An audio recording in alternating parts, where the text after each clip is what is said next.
yeah, yeah, yeah, yeah. Keep it going, keep it going, keep it going. Yeah, yeah, yeah. Keep it going, keep it going. Lovely, lovely, lovely. I love it, I love it, I love it, DJ, I love it. Keep quiet, DJ, I said I love it. Are you already drunk? I said I love it. DJ doesn't understand comedy language. I said I love it. Nice, nice, nice, guys. Welcome to the Hawks MCC Clubhouse. Give yourself a round of applause for coming here. Good, good, good, good, good. Before I introduce myself, I know what you're thinking. Before I introduce who I am, I know what you're thinking. You're probably thinking, that is a fake Versace shirt, eh? If I was in Joburg, I would have bought it at Small Street, eh? But it's good, guys. Lovely to be here. It's my first time ever in Buffalo Flats, eh? It's my first time ever. At least you can rob me easily now. If there are people who rob people here, you can rob me easily. I've got nowhere to turn to. But yeah, guys, let me introduce myself. My name is Sonwabile Sigao, so for short. If you don't have medical aid, don't try and say my name in a very quick manner. Sonwabile Sigao, but it's so for short. I'm from all the way from Umtata, guys. I'm from Umtata. Anybody know Umtata? Yeah. Anybody been in Umtata? Yeah. Anyone from Umtata? No. Exactly. I thought so. Yeah, man, Umtata is a very good place. Very good place. Lots of things going on in Umtata. Lots of things. Crime.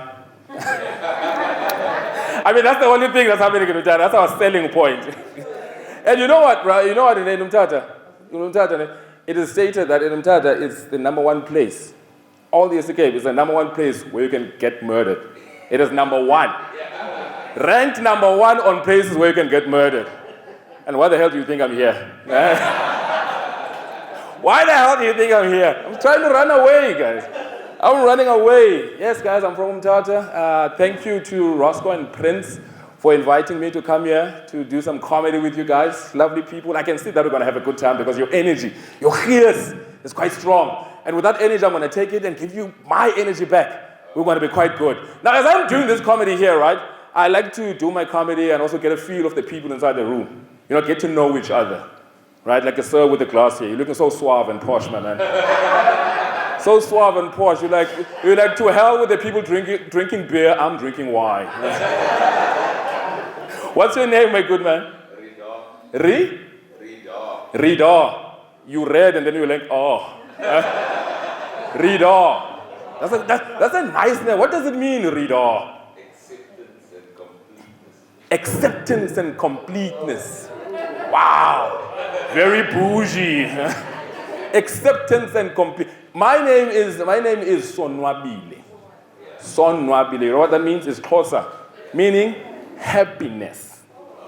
Happiness. You see? It actually goes together.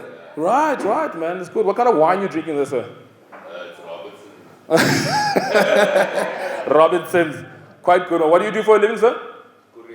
Courier. Or you the guy who messes up all the deliveries and then we blame the head company? That's it. He's not even trying to deny it. That's me. Nice to meet you, Rida. Everybody give a hand for Rida. Now, as I said, guys, I come from Umtata, and most people are coming from Umtata. You get astonished when you see someone doing things like this. Comedy. I mean, I never dreamt I could do comedy as well. I mean, growing up as a young boy in Umtata, I used to have very big dreams for myself. Yeah. Very big dreams. I used to think I would become a soccer player. Growing up as a black boy in the township in Umtata, I used to think I'd become a soccer player, but I couldn't become a soccer player, for obvious reasons mainly. I could speak English. No, for real, man. Have you seen our soccer players, eh? Post-match interviews, eh?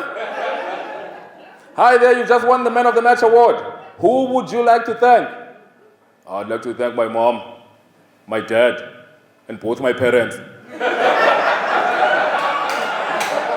The hell? What does that mean, my man? It's the same thing, bruh. Both my parents. Who the hell do you think you are, man? But I joined comedy. Well, I didn't join comedy. Comedy just came to me in the years that I was exposed to it, watching it on TV, and obviously watching stand-up shows like these live. Comedy just came to me. The comedy bug just bit me. Comedy came to me. It more came to me like a stepfather, you know. Came to me and I love it. And I'm surprised that most of the men are laughing at that joke, stepfather joke. If I could ask inside the room now, who are stepfathers, you'll see their hands rise up immediately. My man, you look like a culprit, eh? And doing stand-up comedy, it's nerve-wracking. It's nerve-wracking doing stand-up comedy, being in front of people, saying outlandish stuff so that people may laugh. And the advice I normally get when you're doing public speaking, I'm sure you've heard it as well. When you're doing public speaking, you get that advice that people say, just imagine people in their underwear. You must have x-ray eyes and just imagine people in their underwear.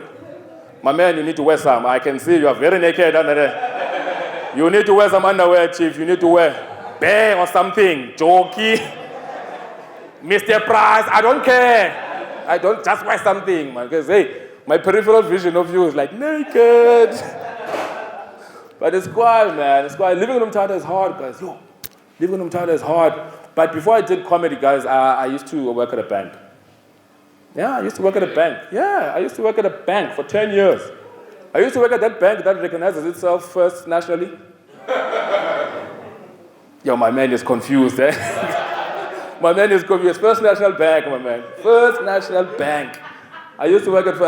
ma'am, please laugh in English. That laugh is ridiculous. That's a black label laugh, that's why. Laugh like Savannah, man. Or like Mimosa. I used to work for First National Bank, guys. First National Bank. But you know when you work, né? If you work at a place where the name is lengthy, you abbreviate, right? Somebody will ask you, where do you work? I work at FNB, short for First National Bank. Where do you work? I work at DOJ, short for Department of Justice. Where do you work? I work at ABSA, short for Amalgamated Banks of South Africa. You didn't know that, my man, né? You never knew that, ne? You are knowing it for the first time today. Ne? But I'm sure your account is ABSA. Every time on the 31st TT, where are you going? ABSA, boy, ABSA. You sure about that one? But I love my black people. My black people, whenever, you know black people, whenever they don't know a word, they make a meaning of it. Like you ask them, ABSA, Amalgamated Banks of South Africa. Which word did you learn there? Amalgamated, sure. And our black people, especially women, you find them, if they don't know the meaning of it, they make a meaning and use it. Constructive. In a sentence. You'll find Spogas speaking with Amanda. You, show me. You know what? There's this new boyfriend I have. He's a nuisance. He comes home late. He comes home drunk. And most of it all, show me, he does not amalgamate me, man. He does not amalgamate. That's how we are, man. That's my people, guys. That's my people. And East London is nice, man. It's nice, East London. You've got a lot of variety of people around East London. Not here.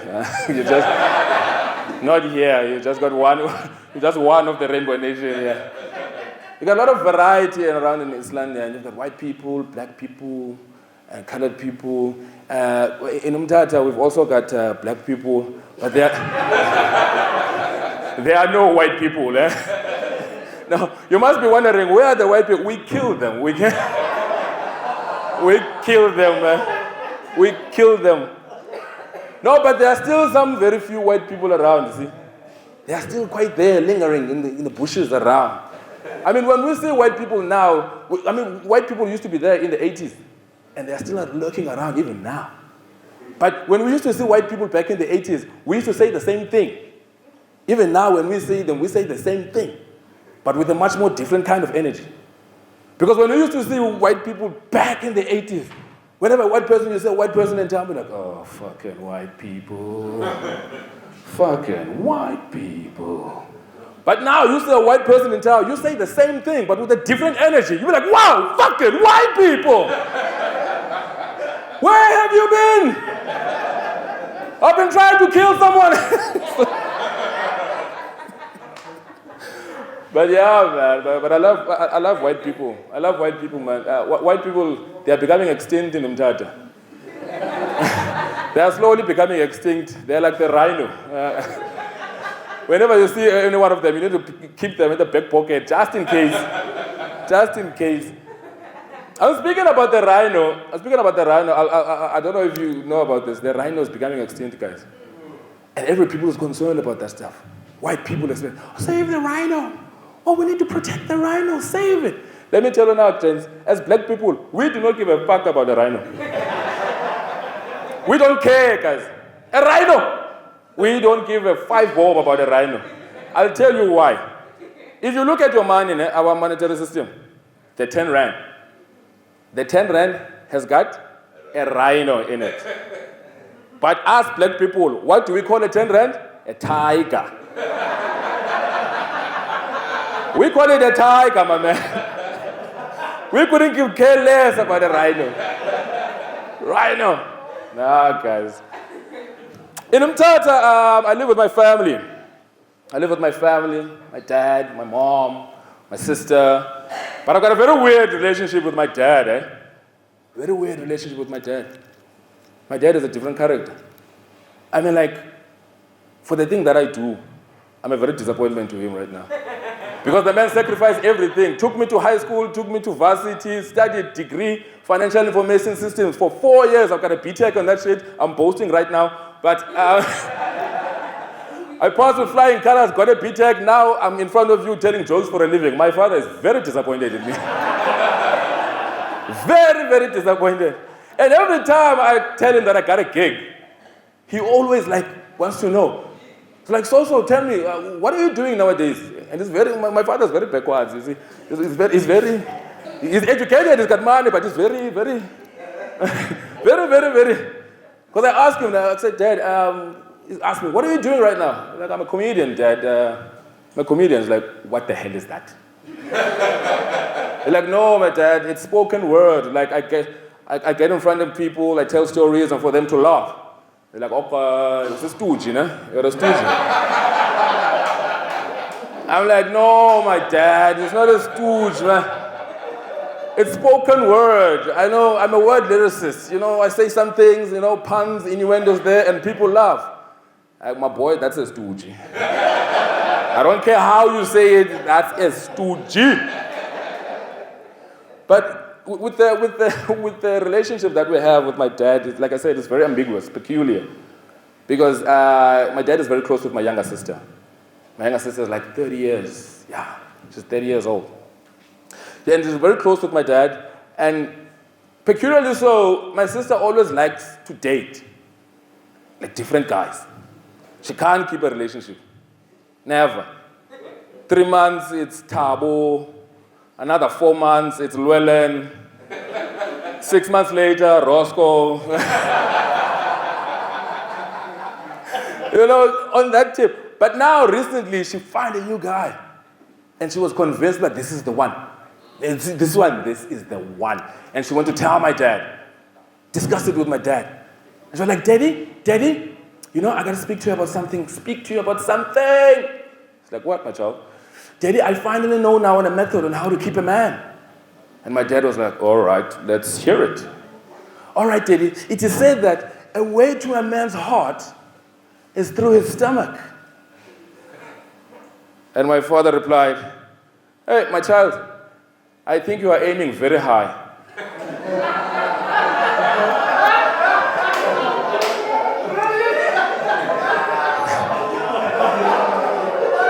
If you lower your target a little bit to the south, you might keep him this time. If you don't believe me, ask your mom.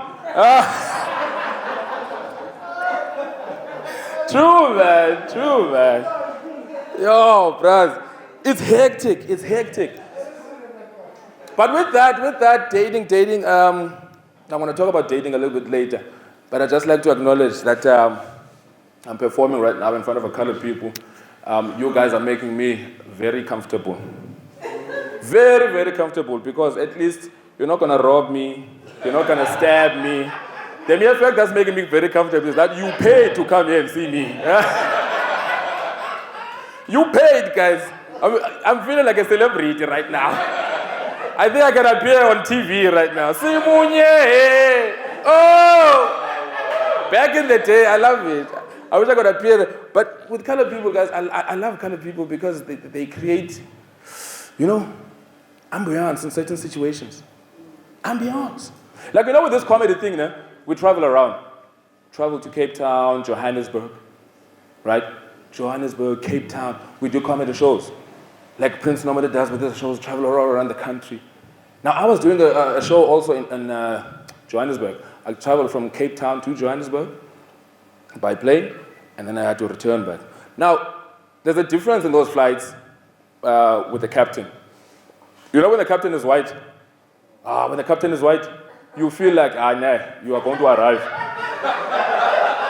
You are going to arrive at your destination, all intact, and the in-flight information is very good, concise and straight.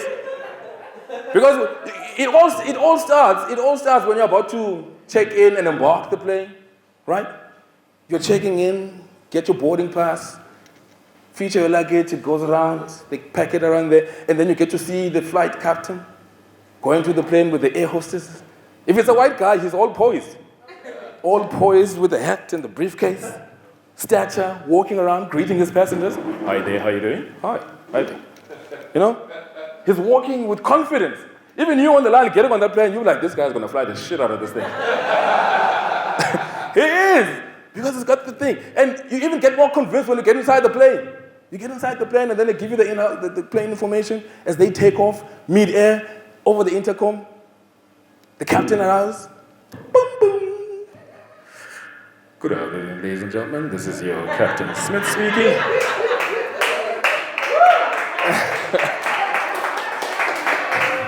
We're going to be taking this plane right from Cape Town to Johannesburg. The weather outside is a breezing 27 degrees, and I'm going to take the flight to a very good 32,000 feet. So just kick back and relax, and we'll arrive at your destination shortly. If there's anything you need in the cabin, please don't hesitate to call the cabin crew.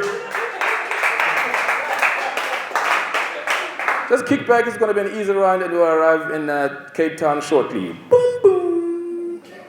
Fuck it, that was a good impression, eh? So right about now, I went from Cape Town, good flight. Now I had to travel back, did the show, travel back Cape Town to Johannesburg with a colored pilot. From then on, I knew this flight was going to be fucked up. Because from the boarding gate, as you're checking in your boarding pass, getting your boarding pass, luggage goes, here's the colored captain, also with the jacket, with the hat, with the briefcase, different walk. Greeting the passengers. Away. I'm like, yes, sir. Him. Get over the flight, gets inside the plane. Same information, different kind of attitude. Boom, boom. Ik show lekker. Nah, listen, it's your pilot over here. Jazid Abrams. We're going to be taking this plane now from Cape Town to Joburg. Joburg. Your ticket says Johannesburg. Yeah, Joburg, Johannesburg is the same thing, boss. Yeah, the flight is going to take approximately... Yeah, fuck it, I don't know, we're just going to get there, man. Yeah, food and beverages will be served by the air hostess. If you get a drink, please drink it yourself. If you get a dope with some whiskey, pass it along to the front, man. Yeah, man, that's a colored pilot, man. But we landed eventually safely. So kudos to the colored pilot. Kudos. All right, ladies and gentlemen. That's sort of the show that we're going to bring tonight.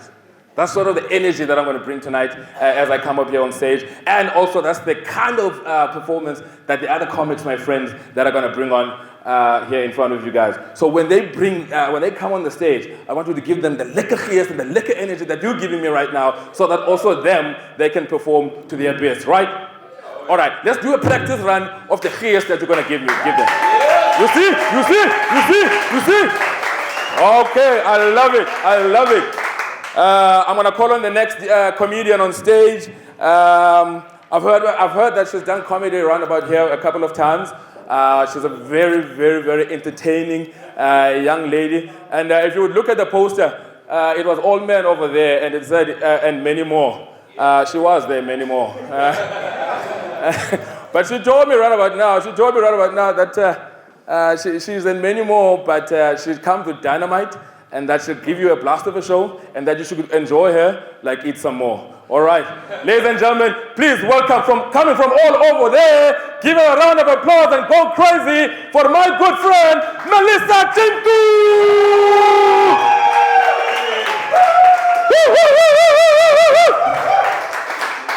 Thank you, so. Hi, everyone. Who's been here before? Me. You've been? Oh, shit, I can't say the same jokes again. Okay.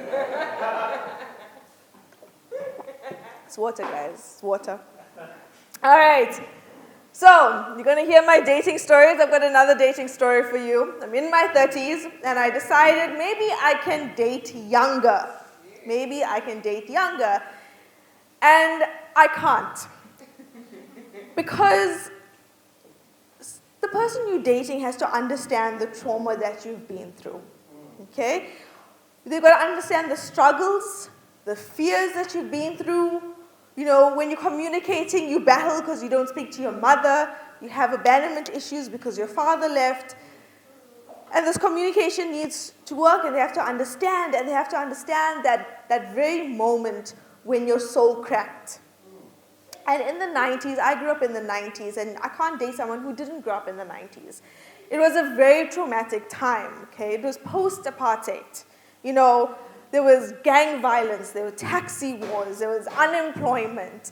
You know, people were coming together and going apart. There were hijackings and political, instability. And the thing that traumatized me the most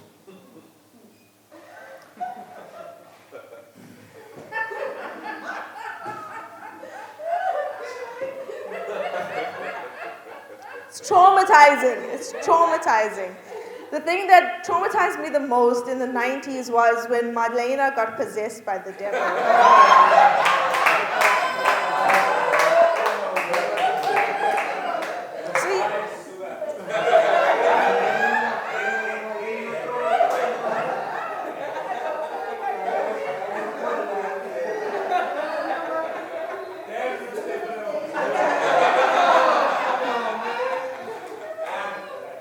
You lived through the 90s. You've lived.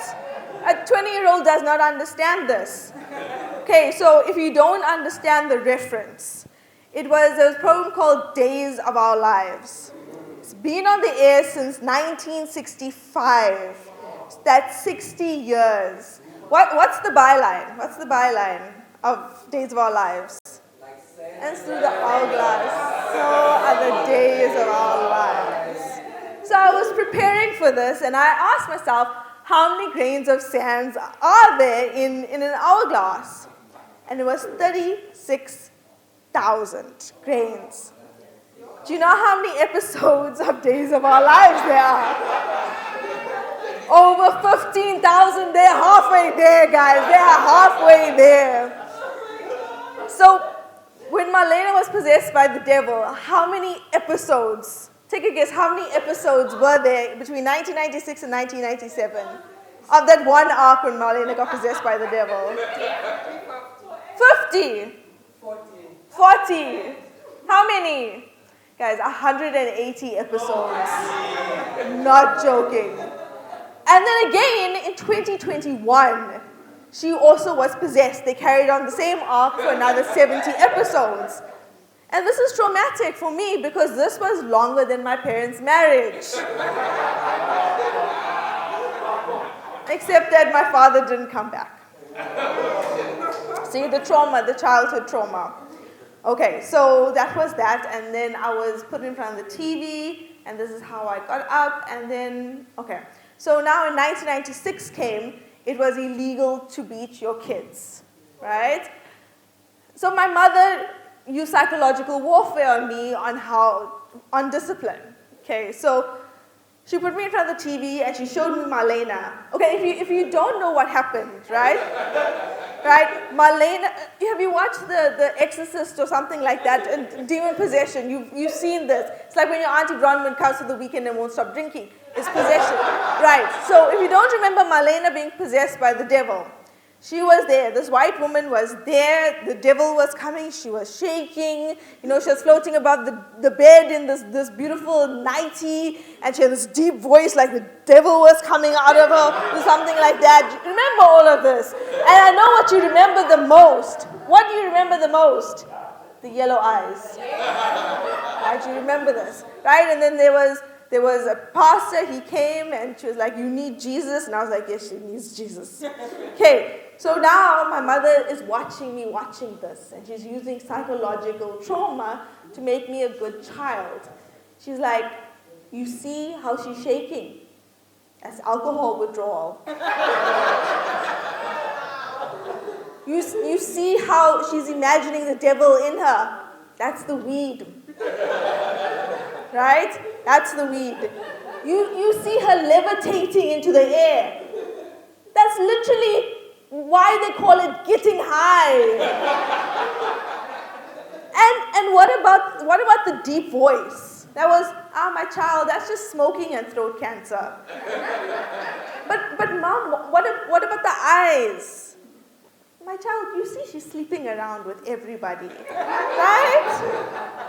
That is jaundice from hepatitis B. So I was a good child. I was sober, I was a virgin, and I was just a really good child academically. But then life happened. 2021 came around and I lost my job. And something happened to me, guys. I really thought I was becoming a sangoma. No, I really thought. I was hearing these voices. I was really hearing these voices. And the voices were questioning my gender. Guys, they were questioning my worth. Okay, they were questioning my identity. And I was like, yo, guys, it's the ancestors. I could hear these voices. They were after me, right? I was like, no. And then I stopped the weed, and I realized, see, Marlena was coming from me. I stopped the weed and realized that it wasn't the ancestors. It was ABSA and my accounts. So the voice that was telling me, who was questioning my true values, was true words. The one that was questioning my gender and who I was as a woman, Miladies. And the one who was questioning who I was actually just identity. Okay, so those were the voices that I was hearing. And I really thought I was going to be a sangoma. How many people here have gotten those phone calls from debt collectors?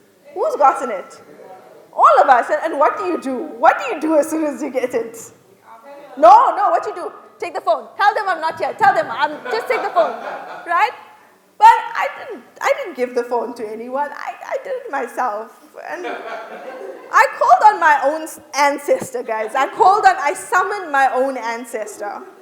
And so when they phoned me, I wasn't Melissa. No, I was Mrs. Naidu. And I was Mrs. Naidu, and Mrs. Naidu is a little bit deaf. No, Melissa, you want to speak, Melissa. Melissa, not here. No, she's not. No, who's speaking? Yasmin, so nice. How are you doing, Yasmin? Where are you calling from? Oh, debt collectors. So nice. nice, so nice. So you got nice job, everything's okay. Tell me, Yasmin, you got one fella in your life. No fella, wait, no, don't worry, I'll organize. I got one nice boy for you. But before I tell you that, Yasmin, when you are choosing a man, right, you mustn't look for a life partner. You must look for life insurance. Huh? Stop looking for potential. We are looking for pension fund. Yasmin, the only vitality you need in your life must come from vitality. Okay. No, but Yasmin, yeah, so nice. Okay, tell me, how's the, oh, you got one baby daddy. Oh, okay. But when you're choosing your baby daddy, there's a formula to choosing your baby. No, I'll tell you, Yasmin, there's a formula to choose it, right? And the formula is a man that pampers you and a man that maintains you. Because at the end of the day, you must be able to pay for the formula, the pampers, and the maintenance money.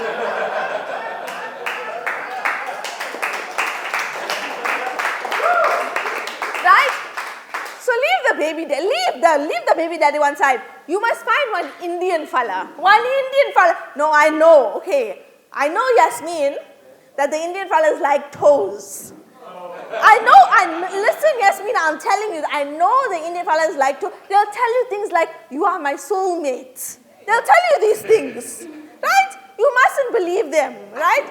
They'll tell you must wear open-toe sandals because they like free toes.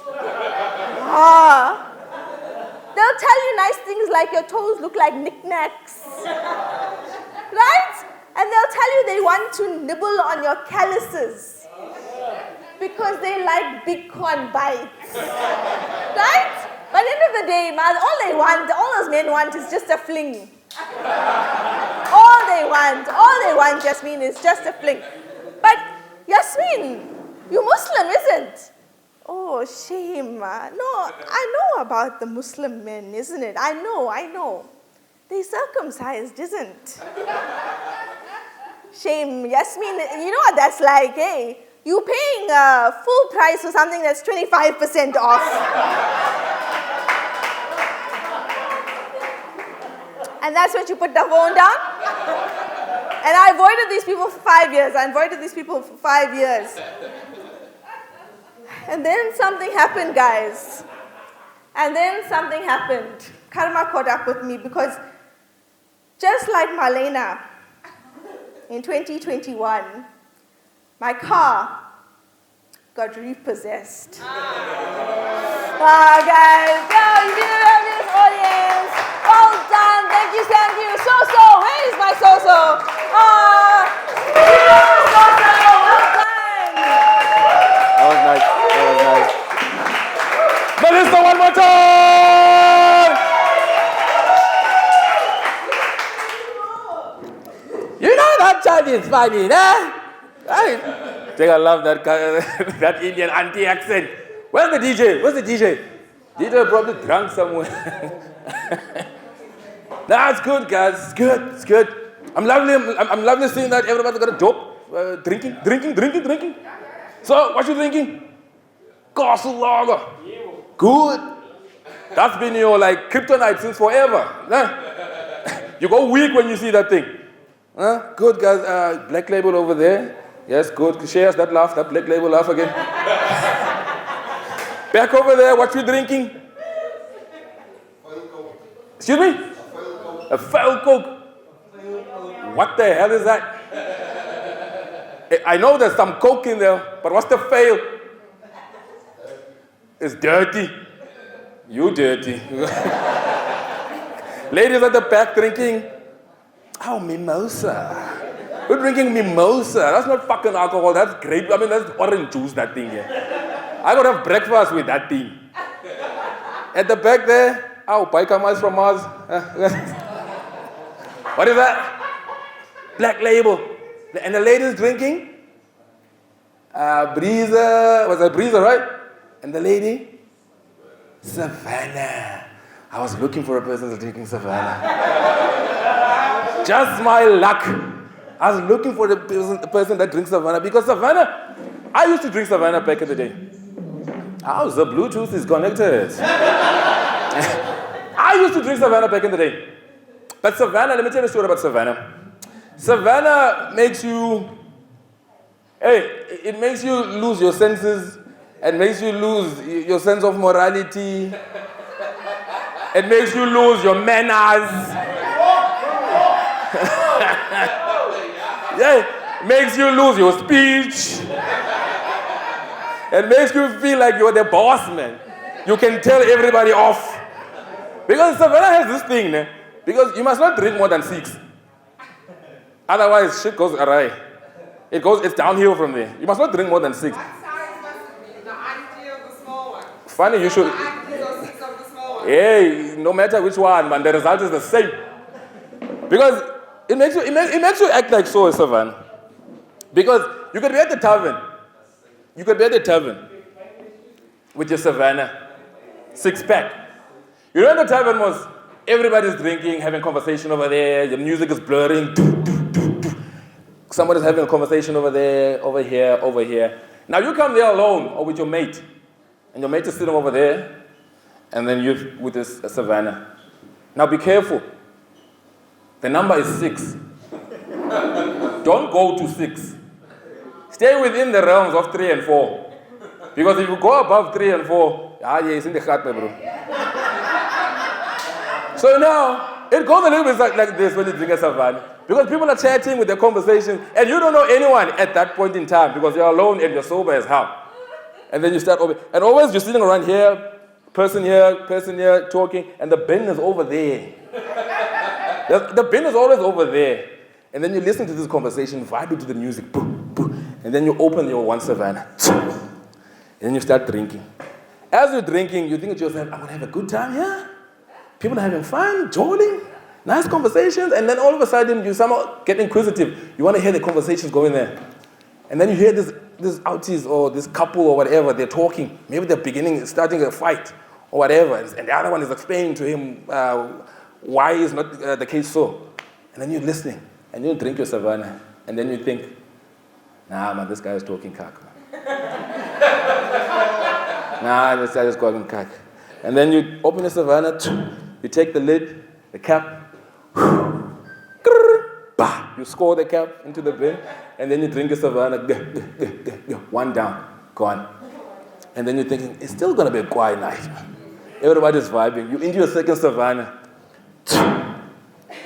you hold the cap, inside. You're like, yes, I'm still sober enough. And you listen to the conversation again. Nah, man, this guy is talking cock. I know, mind your business. This guy is talking cock. You go on with the flow. Now you're at the 4th Savannah. Normally, you are supposed to stop drinking now. Because shit is about to get real.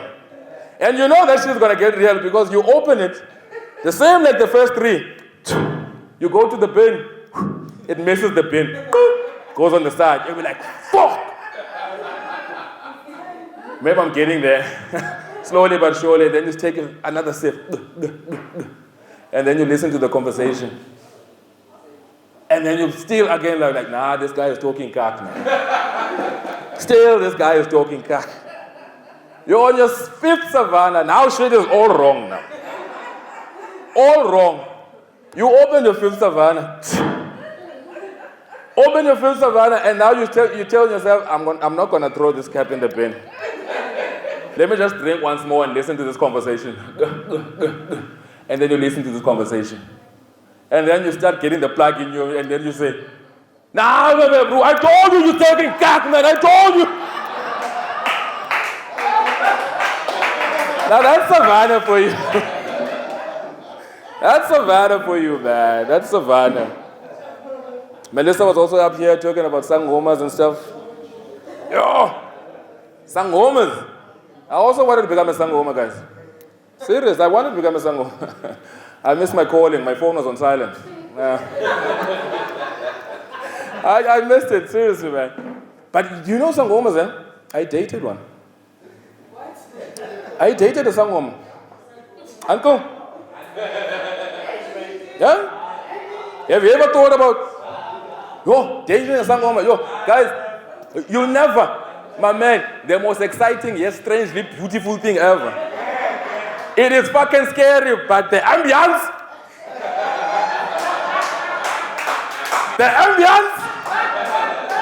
because my man, sangoma women, they do some subtle things differently from your normal type of woman.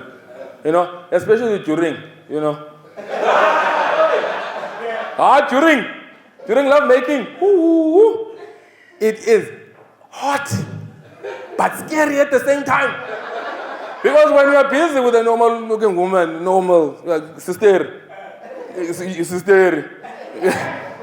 when you're busy during, normal woman makes nice noises.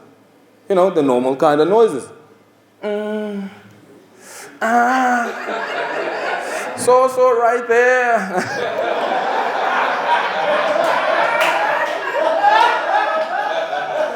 That's the kind of sounds you normally hear.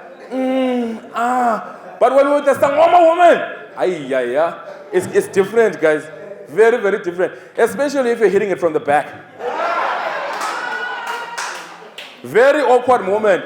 Because I was there with my woman and I was hitting it from the back. I was expecting the yes, so. The next audible sound I heard was completely out of this world. I was hitting from the back and she was like, yeah.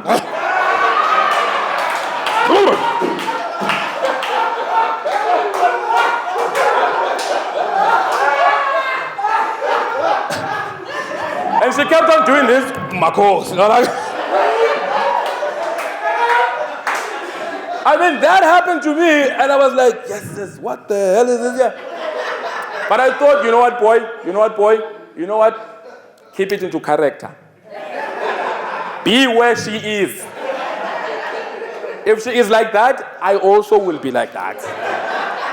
But I kept on asking her, and she was doing the groaning sound. I asked her, baby, are you okay? She was like, the ancestors agree.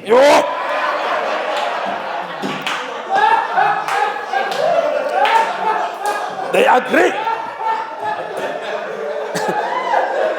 I did not flinch one eye. I did not flinch an eyelid. I did not blink. I was there. I was like, Togoza. Togoza.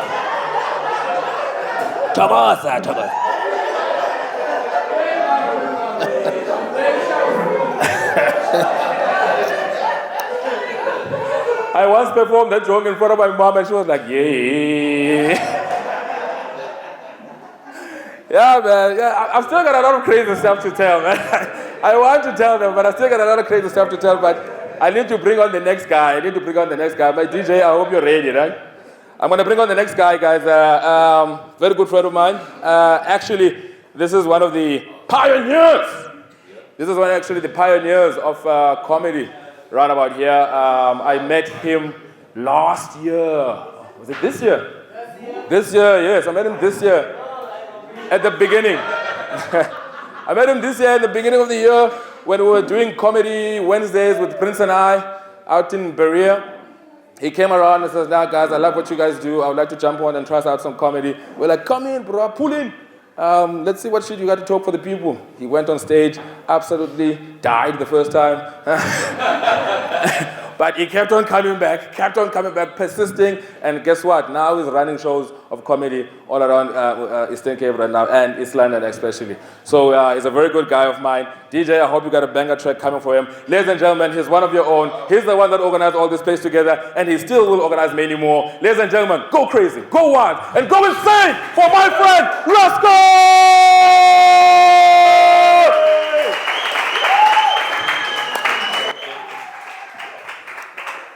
Hello. Julle lyk baie mooi vanaand. Ek kan sien julle lyk baie soos vroeg uitgehaal. Especially this table here. They are all in white. I don't know. Maybe the lady dressed both of them. I'm not sure about that. But alright, we'll leave it there. Thank you for coming out tonight. It's wonderful to be back on stage. So I was supposed to have my top fans here, but they didn't pitch, you know. So yeah, her surname is Stradom. Her surname is Stradom. So she normally argues over dumb shit. She normally argues over dumb shit. Yeah. But it's December, South Africa's favorite time of the year. But it's also a very dangerous time if you're in a relationship. You know, very fucking dangerous time. Want iemand kom weer die kaap uit, ne? Om mense se verhoudings te kom verwoes. And the ratio is always out of sync. It's like one chick and then there's 4 guys waiting for, and 1 guy and 6 chicks waiting for. But it doesn't matter, man, woman, lesbian, or morphe. But it's London, anything goes, yeah. Anything goes, anything goes. But the shit always starts at the staff party, eh? Always starts at the staff party. Wie het al toegemaakt is, zo? No ends will show right now, no ends will show. Because then you find 23 missed calls on your phone. No? 23 missed calls and 1 text saying, geniet jou leven. Geniet jou leven. I'm weet as dit te be bro. Geniet jou leven. Maak ook je lach lekker. Did you get a text like that already? Oh my God. Oh my God. For now, but okay. But that's the thing about this London, eh? Especially with relationships. You know, I have this vision that there is someone in the community who had a promising relationship, but everyone thought it was going to end in marriage, but it ended tragically. And when I mean tragically, I mean tragically. So now, what do these London people do when that relationship goes sour? Anyone? Go teach English in China? Become a photographer? Or opens up a contract with Virgin Active? That's these London people for you, eh? Is anyone here recently from China teaching English? Yeah, eh? But December is also a time for family, eh? It's a time for family. And the bad thing about family coming over, they always announce when they're coming, but they never say when they're leaving. They never say when they're fucking leaving. And now they come with 1 box of expired Ferrero Rocher. Man sê, typ in jou frietjen. Jou bieren hou nie. Die bieren hou nie. Die bieren bly klaar. Hy bly nie frietjen. En hy wil net aan die cabin sny. Hy wil net cabin sandwiches maak. Hy wil net cabin sandwiches maak. Worse when they come with the children, eh? I couldn't say, fuck all maniere nie. Fuck all maniere nie. And you can identify them easily as hy 'n roof op sy knie het. And that spots on his leg, they look like raisins. I mean, hey, die ding is lief vir groot mensgeselskap. Hy is lief vir groot mensgeselskap. Hy lyk op furniture spring. Hy lyk op furniture spring. Die hy is hardloop. Van hy voet is altyd pikswart. Nooit tekies aan nie. Ek nooit tekies aan nie. Nooit tekies aan nie. En hulle is al so gewoond in hy maniere, ne. As die visitors kom, dan is it even worse. Van hy weet hy, 'n Romani cream is nie vir 'n kind bedoel nie. Hy is vir die groot mense, hy moet tevrede is met hy gepreekte lemon cream. Hy moet tevrede is met hy gepreekte lemon cream. As die visitors gaan loop, dan kan jy maar gaan vat. Dan kan jy maar gaan vat. My lemon cream is moist. All I moisture absorb. As niks crunch oor aan is, niks. Hy melt in jou mond. Hy dan melt in jou mond.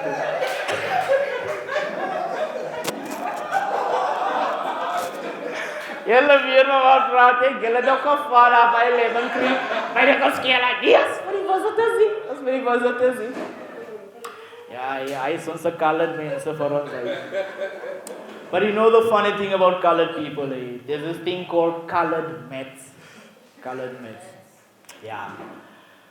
They will say something like, long story short, but I'm praten for 45 minutes. Long story short. I praten for 45 minutes. And then there's the thing about colored mom maths. No?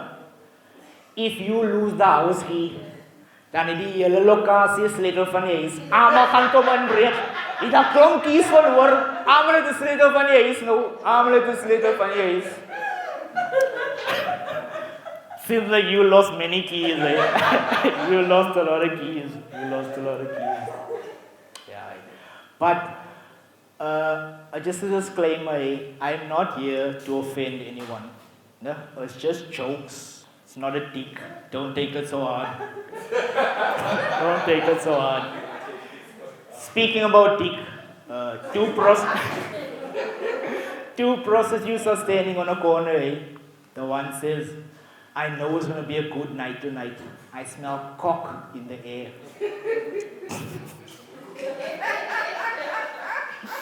A friend replies and says, oh sorry, I just burped. I asked him right now, lat. You right now, lat, I baking.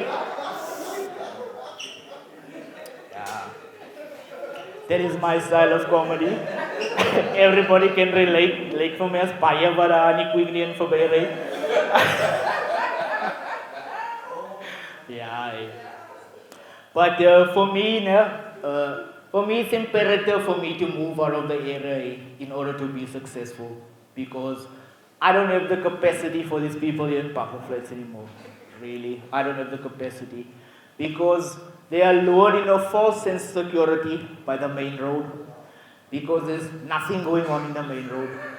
But if you turn left from the main road, dan is geen kaken, because there's all sorts going on here. You just need to drive straight past. Don't turn into any fucking streets. You can't. Because being in Path is like doomsday preppers, but without the food. You can't even leave the house with essentials. I mean, like, you can't smoke a kwa in public because then they're gonna ask for a scarf. You can't leave with coins in your pocket because if they hear chingle, you're my bruga 5 run also. You know? You can't even smell nice. You can't put on deodorant because that's a sign that you have something, you know, if you smell nice. If you go to the ATM here by Needs Africa, if you have your card on you, gaan nie vir 'n R2 vra. It's paper money now. You know? So now you're forced to use your phone to pay for shit. You understand? But that's where I want to take a long train ride, and end up somewhere white, because they don't know anything about Nomor. You know, they don't know the word Bekela. You understand what I'm saying? They don't know anything about Kaikala, because they always ask you, hey bro, Kaikaturan also. Hey bro, Bekela, I don't drink lion lager. I don't smoke pearl. I have nothing to do with your Bekela or your Kaikala. That's why I want to end up somewhere white, you know, because they don't ask you for anything. They really don't ask you for anything. Because the thing is now, everyone knows a para here, That's the general term for these words here, para. But now, if you go to Braylen, they have a different name. It's called a parayachi. You know, if you were to each area, parayachi, you know. He's always speaking that confident English. But we also have sophisticated tekopa in Bafi. They are very sophisticated.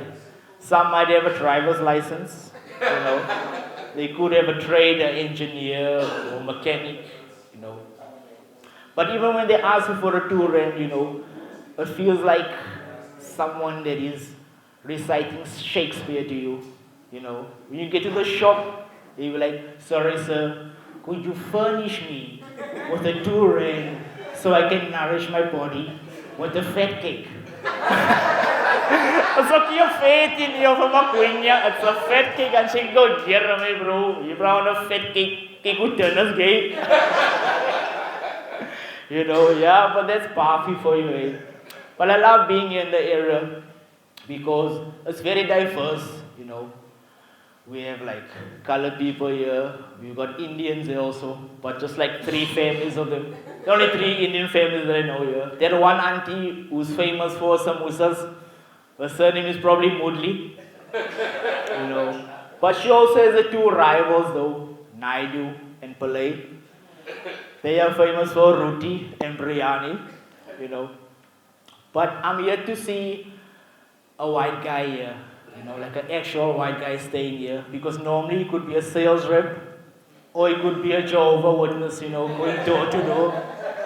But I'm sure there's like a Mormon here, you know, because he was wearing a white shirt, black pants, and a tie. But I'm here to see an albino though. But I guess I have to wait for winter because summer's not their favorite time of the year. Eh? Summer's not their favorite time of the year. Yeah, we have to wait for that unicorn. We have to wait for that unicorn. But we also have Xhosa people here, also. We have Xhosa people here. One thing I like about Xhosa people, you know, they always have functions, ceremonies, traditional ceremonies. Like for instance, if you survive a paternity test, no? They will have a traditional ceremony to give thanks to the ancestors that you survived that accusation. You know, so you cool with the ancestors. But I was invited to Mkidi once. You'll know the Mkidi process? Oh, you love it? Which part? I hope you're not the one doing the snubbing. Minus 25% of foreskin. Is that the ratio how it works? But anyway, I was invited to Mkidi. So basically the process is a boy goes to the bush. Few weeks later he comes out with a fade and a trim. And then he's a man, eh? And then he's a man. You know? I was like, oh, okay, that's quick.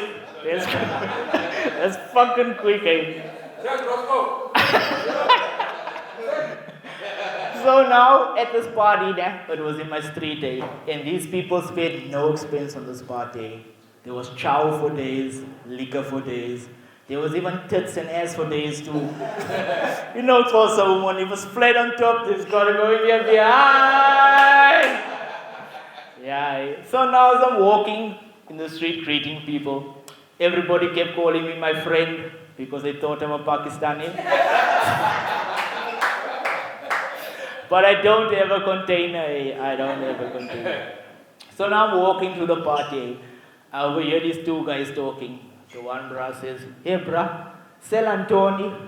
Guy replies, hi, Ipeti, thank you, Ray. I was like, what the fuck? Thank you, Ray. So when I looked at, I saw a bottle of Tanqueray. I was like, oh, Tanqueray, thank you, Ray. Okay, now I got it. I got it. But when I was working at a factory, I was in the office environment. And that is key if you have a black colleague.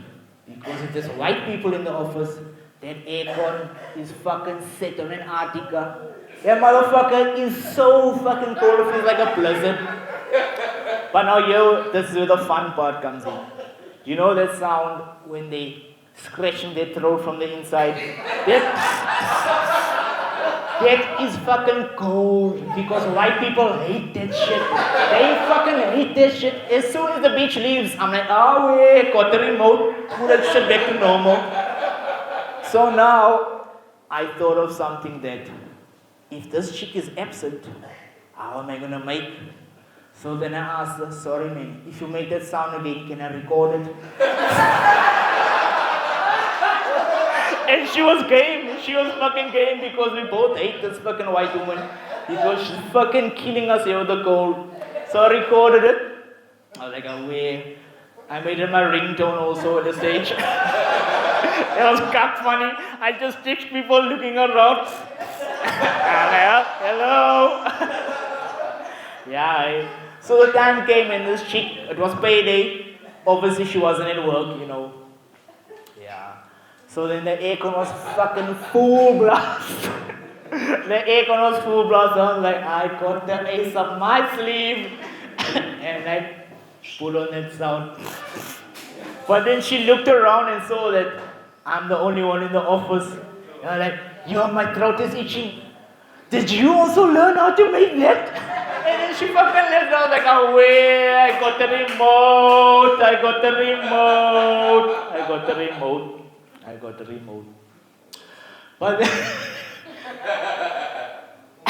got the remote. I got the remote for everybody here. I just press play and then you'll laugh. There it worked again. Yeah, but there's this other story about these three brothers. They were driving and they made an accident. All three of them died. But the one brother was gay. It's very imperative to the story. So when they got to heaven, they're queuing now. They were the pearly gates. And St. Peter is like checking your record now and whatever. Right. So now the gay brother standing in the queue. The other two went in already. So now he's very horny. He's a fucking freak of nature. So now he's checking, your St. Peter's got a fine ass, while he's fucking standing in the queue. He's checking, your St. Peter has a fine ass. So now St. Peter's checking the people. The pen drops and rolls. St. Peter bends to pick up the pen. Toe sy bra agterom en hy gooi vas. St. Peter is pissed off and sends him straight to hell. A while later, God comes through to come and check what's the fuss about now. St. Peter tells God what happened. Tells St. Peter, go down to hell and go and fetch him. St. Peter goes down to hell. He sees that everyone is sitting flat on the floor. They are huddled around the fire. Now St. Peter's checking, what is going on here, man? He asks, where's the devil? The devil is here on the other side. Guess the devil? The devil is also sitting flat on the floor. Huddled around the fire. He asks the devil, say, bro, what is going on here, man? Why is everybody sitting flat on the floor, huddled around the fire? Normally it's like raging fires going on. So the devil replies and says, why don't you bend over and make a fire while he's here? Hy braas the jacks. Hy's the jacks, hy eet die tafel ook so. Hy eet die tafel ook so, man. But yeah, have you ever noticed while driving in traffic, someone drives past you and then grills you for no reason? Yeah? Everybody experienced that before. Then you wondered yourself, why the fuck is this bro drilling me? I didn't fucking do anything. But there's a network of haters out there. There's a fucking network of haters. I'm sure you've experienced this. Ek like jy brani. Why? But you don't even know the bra and you don't like him. That is because, you see those Ouens, they smoke okka pipe. Yeah? And I 5 rand zolle. They're 5 rand blunts. Yeah. So those Ouens that sit round table and discuss you. They have a PowerPoint presentation of reasons why not to fucking like you. You know. So now you check your okay. But recently I found out that if you are related to someone, people hate you also. I mean, you can choose your friends, but you can't choose your family. Yeah. That is why I need to move out of this area. Bath is really a ghetto. People think if the sun is shining here, it's overcast on the whole East London. But it's not true. Bath is really a shitty place. It's really a shitty place. I see everybody's looking sad because they said Bath is a shitty place. It really is a shitty place. It really is a shitty place. Because we have the same problems like Parkside, Ferries, Payfee, you know. We also have random blackouts due to cable theft, you know. We also have that dog in the area that belongs to no one. You know that dog I'm talking about, that Godoy with a leather jacket because he only has hair on certain parts of his body. But I like that dog, because he's a fucking hustler.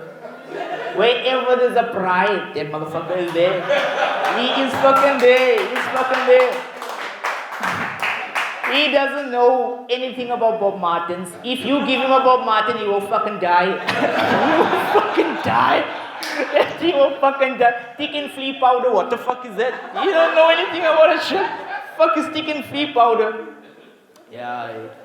But let me end off by telling you what my fucking biggest fear is. My biggest fear is walking in the area and then you see those homeless kids with all of those fucking dogs. Yeah, that is my fucking biggest fear. Because the ratio is fucked up there. It's like 5 homeless kids and it's like 13 fucking dogs. So like, what the fuck is going on here? So now you're walking in the street, You're lucky you see them in the distance. So now you check out, well, let me cross the road. But this is where Murphy's Law comes into play. Anything that can go wrong, will go wrong. So now they also fucking cross the road and chicken. Now you're walking cock slow also. Now you're walking cock slow. Now you think if you cross the road now, one of your lights in the check, oh, you crossed the road again, let's also go over. But you know there is a cock naughty, they are cock naughty. So now you stay, same path. And you know dogs can smell fear.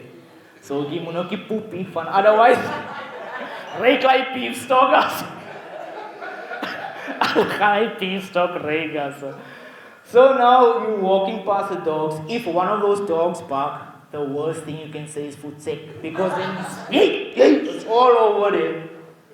And if you think those lighties are going to stop their dogs from chowing you, guess again. Because he remembers you there where the intersection ever cleared.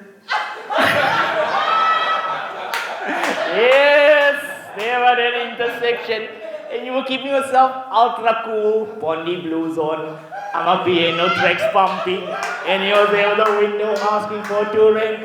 And then you were looking fucking through him. You were looking through that lighting. The only thing like is going to say is cho. And that dog is fucking killing you. Alright, everybody, my name is Roscoe. Thank you.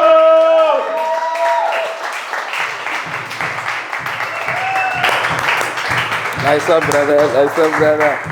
Roscoe, ladies and gentlemen! Good. Roscoe's mind is crazy for days, yo. I don't know what happens in that guy's mind. I wish I could have a projector. I think it's a premature, ne? It must be a premature. Good, guys. Is everybody in here married? Married? You married, sir? Yeah. Was your partner? Yeah. Oh, good. Yeah, you had a liquor bargain there, man. You are way in over your head, bruh. How long are you guys married? 22 years. 22 years. Yes, that's a life sentence in South Africa. 22 years. And how long have you been happy? 1 year. I had to ask, man. Don't answer that, my friend. You'll get a fucking lecture in the car. Why didn't you ask her quickly when he said, how long have you been happy? Why didn't you answer quickly? I also want to get... Who else is married? Over there. Anniversary today? Whoa! Someone's getting lucky tonight. Yeah, someone's getting lucky tonight. You're going to do some freaky shit tonight, man. I swear. That's my word of advice. I'm not married. If you want to do freaky shit, 6'9" position, man. Works, that thing. That thing works. But I also love to get married, guys, one day. I'd like to get married one day. Woo, I'd love to. I'd love to get married to you, my sister. I'd love to get married to you. I know you came in late. You can come in late. You can come late in our marriage too. I would appreciate that. But as a black guy, guys, I can't get married, man. Because I can't. Alright, ma'am, hold on, man. I can't get married, man. There's that lobola business, Yeah, that lobola business is scary for me, man. Because with the lobola business, I can't find myself, I can't come to the terms of finding myself to give away 12 cows. And in return, I only get one. Sorry, baby. Sorry, baby. Nah, man, that lobola business is a bad return on investment. It's very bad. But before I call on the next act, I like to do experience with life. I experienced with life. 3 years ago, I went to O-Ship. You guys know O-Ship? Woo! You don't know Oship? Who doesn't know Oship? Right of Oship. I tried to go there to go find a wife, ne? Okay. But no, Oship is a cruise that departs from Durban to the Portuguese islands and Mozambique. Oh, yes. Yeah, parties there all 3 days with DJ Fresh and stuff. And I went there to go find a wife. Yeah. I went there to go find a wife. There's no wife there. There's ass, tits, all day long. But you know when you go to, it's a cruise, ne? But you know when you go to a fancy place, cruise or whatever, you go overseas and whatnot, you never think to yourself you're going to find your own people there. Like people that you know from back home in SA. Like I went to the cruise there, like in the cruise, right, you've got 3 days, Friday, Saturday and Sunday, all themed parties, right? On Friday, it's the black and gold party. And then on Saturday, sexy lingerie. Sexy silk lingerie. And then on the 3rd day, Sunday, it's an all-white session. Everybody wears all white. You know, I was there looking for a vacation, for time out and relax, mingle with different people, but I never thought I was going to see my Mtata people there. My own black Mtata people. I never thought, but when you know your people, man, you know your people, man. I could find them and see them in that cruise. I was like, nah, this is Mtata, this one. Because I could especially spot them in the sexy lingerie bit on the Saturday. Sexy lingerie, wow. You see all the people around there, people from Joburg, people from Cape Town, people from all around the country wearing their sexy lingerie. You know, skimpy little stuff, lacy, see-through. Uncle is like, yeah. You know, sexy lingerie, see-through and everything. It was nice. But I spotted the person from Umtata, one of the ladies. You know, the group of them. I was like, yeah, these are my people, this one. Because everybody there was in sexy lingerie and whatnot, sexy, skimpy underwear. I thought these were my Umtata people because they came into the party dressed with ANC t-shirts. I was like, aye! ANC t-shirts! I was like, my Mtata people. Because they know that's what they go to bed with. When they start getting comfortable in the relationship, My sister, you can relate, But you know when a woman is wearing that ANC t-shirt in bed, but it doesn't take intimacy, it goes out the window, man. Because when a lady comes with an ANC t-shirt in bed, you all of a sudden have an unplanned threesome. Because it's you and Nokwanda and Jacob Zuma. I mean, you're busy there doing Jacob Zuma on the face.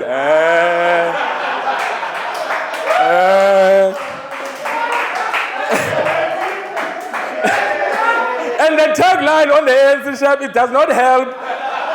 You're busy there, the tagline is written, better life for all. Better life for all. You encounter the same thing with a colored woman. Colored woman under the same thing. She's wearing a DA shirt. The tagline is not helping at all. But no, in this case, it does help because the DA shirt is written, you can do better. Of course. I know I can do better. I can do better here. But on that topic, before I bring on the next act, black women, they need to keep up into times with the other women, colored women, Indian women, and white women during the services. Because all the other races, they give out nice audible sounds for the guy to do better. You know? More. You know, white women do it very good. And you talk, whose is it? Yours. Harder. Stronger. More. Futek, there isn't more. You know, they give you those sounds. And then you go with the colored woman. It's the same kind of information, but with a little bit of a twist. Harder. Yay. Sterker. Yeah, Futek, munikom. Hey.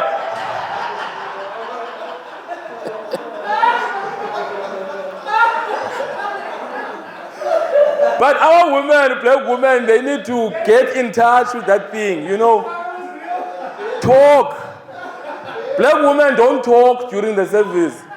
No, they don't talk because they hold on to the emotion inside of them. And you can see they're holding on to the emotion because every time you are hitting them, they're holding on to the sheet tight. Holding on to the sheet very tight. They're holding on to the emotion because you can hear as you're busy with them. No audible sound is coming. The only audible sound you ever hear, each stroke you do, all you ever hear is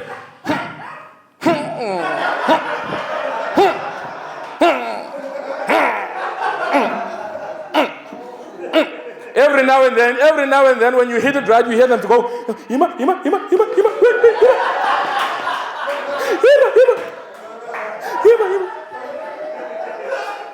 If she works at Spar or ShopRite, Hima.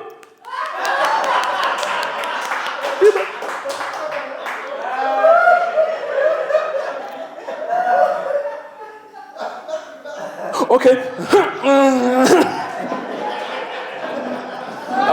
I've been around, guys. I've been around. Yeah, man. Still keeping on that energy. I'm going to bring on your penultimate act. Please, guys, give this guy some energy. He's also been doing comedy for a very short time.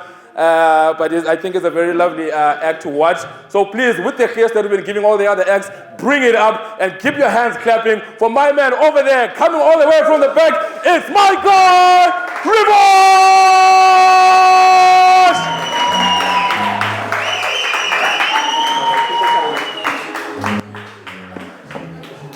Hi guys, thank you so much. I'm so happy to be here. I see some people outside. You guys are welcome inside. Yeah? Okay, as long as you can hear from there, it's fine. So first of all, very, very grateful to be here. First time I'm here. Almost got lost finding the place, but I'm here, and I'm very happy to be here. I love everything about being here, except the welcome that I received, not from you guys, but from the other fellow comedians. I mean, I know I'm new, right? But they keep on calling me this word. You know this word, newcomer, right? Like, they keep calling me a newcomer, and I'm just asking myself, like, how many times do I need to do this for them to stop calling me a newcomer, right? Like, I mean, it almost sounds like, well, let's just break this word down for a little bit, right? I mean, newcomer.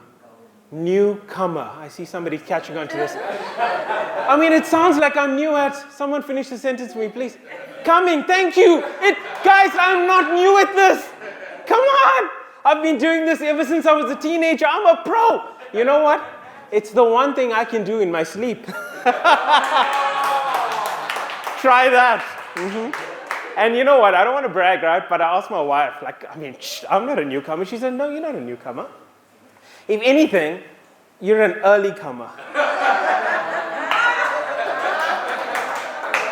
Now, I'm not sure which is worse, right? And I know, I'm sorry, I lost a few points here from the ladies in the audience. I'm sorry, it's true, ladies. I'm married, so I'm so sorry about that. And to the guys, I see some guys giving me some stares and judging me. Guys, I mean, you know, it takes one to know one. I can see a few early comers in the audience here. Am I right, sir? And of course, I mean that you got to the show earlier. But I mean, you're laughing a bit too hard there, so I think maybe you need to get that checked out. I don't know.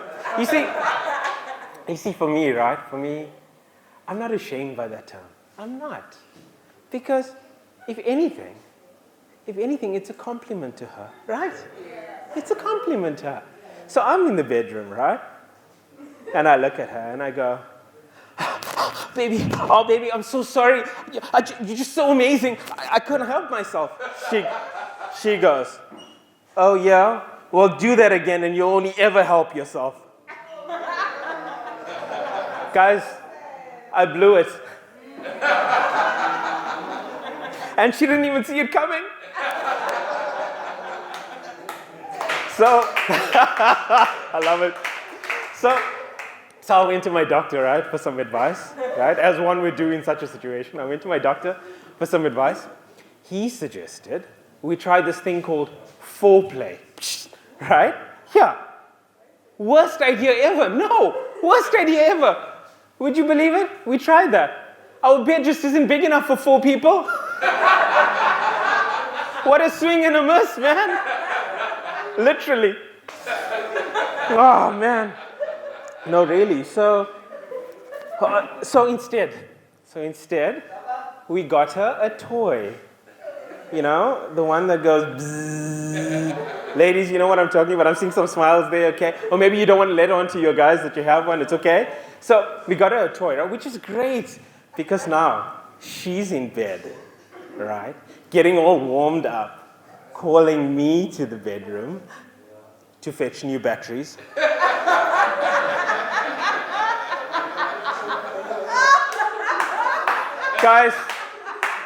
Guys, forget AI, man. The machines have already taken over. And you know what? They're hitting us right where it hurts. Our wallets. Oh, man. You see, talk about putting your money where your mouth is. No, really, so that's some stiff competition that I just can't keep up with. So I've had to learn something. I have to up my game now, right? I have to up my game. I've got some tough competition. So I did some research. It turns out that there are some things that I can do to help myself. Take notes, I'm a gentleman, right? There are some things you can do. It's called breathing exercises. Take a deep breath with me. Breathing exercises, yes, apparently it helps, to slow things down, to last longer. So I'm all excited now, right? Because I've been trying this out. Well, not too excited, don't worry. So I'm all excited. I get to the bedroom and I go, "Hun, I can't wait to show you. I've been working on my breath." She goes, "Oh yeah, well, while you're at it, could you do something about your length too?"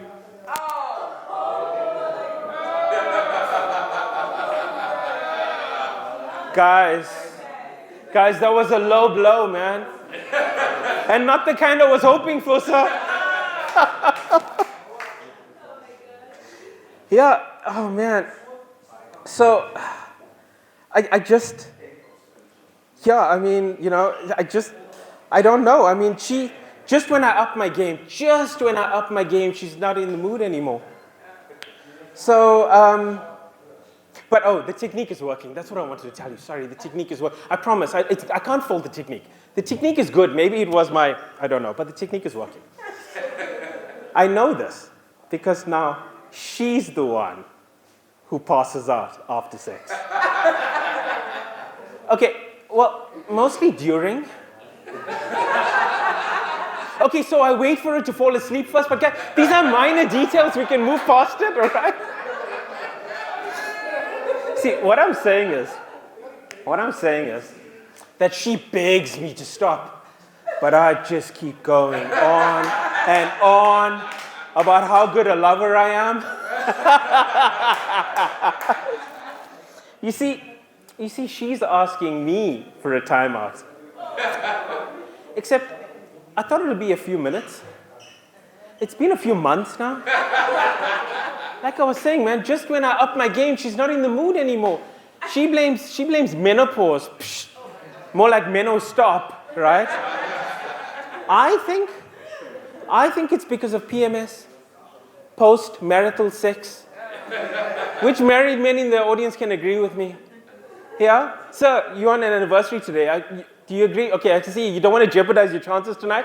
That's okay, sir. Just do me a favor. Blink twice if you agree.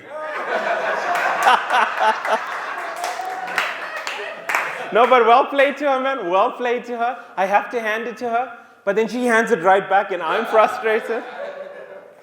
Oh, and I can't even hold it against her. I can't. So I'm just left having a hard time. Yeah, and man, I think it's time for me to take matters in my own hands again.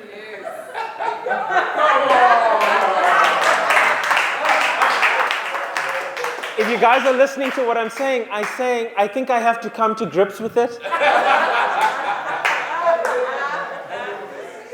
And I know I'm standing up here and I'm throwing these random metaphors around, right? Please know, I'm not trying to stand up here and beat around the bush.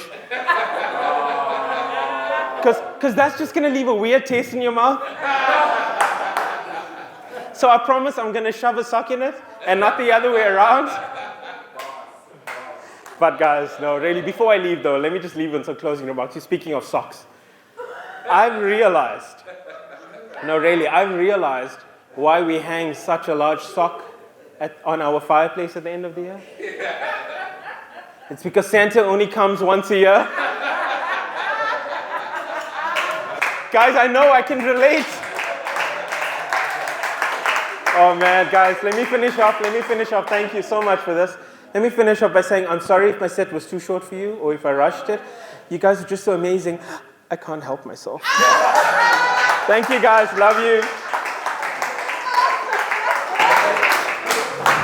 Ladies and gentlemen, give it up for Richard! Revanche! Oh, revanche. You finished too quickly. Trust me, we were enjoying you. Right about now, you're going to come hand over fist. All right, quickly. Before I bring on your last act, my DJ, are you ready? Are you ready for me? Is the volume up there on that thing? Is the volume up there on that? All right, gents, ladies, hold on. I want to tell you, guys. You know, I have a certain revelation that happens to me, and I know this thing has happened to you as well. We listen to the radio, right? You listen to the radio. You've got wonderful songs that you listen to, and from a young age. I don't know whether when you grew up in primary or high school, you had a music book. You had a music book. You had a music book. Black Label. You had a music book. And you invested time in that shit. We didn't have these iPhones of playing. We used to wait at the radio with the empty cassette. Whenever our favorite song is coming, record and play. And then when we're alone, we play it back and we write down the lyrics. No Google back then.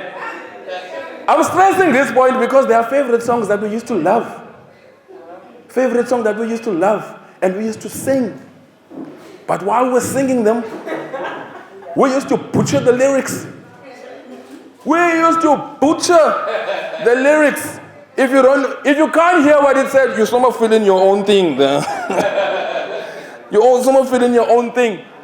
And some songs, you listen to them, but you can't quite hear what they're saying, but you also fill in your own lyrics and sing the song. Or maybe you sing the song, you listen to the song, but you speak to yourself, no man, they're speaking about something else here. They're saying something, but I can't relate.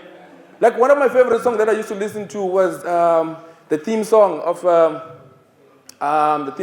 Titanic. Yeah. Theme song of Titanic, right?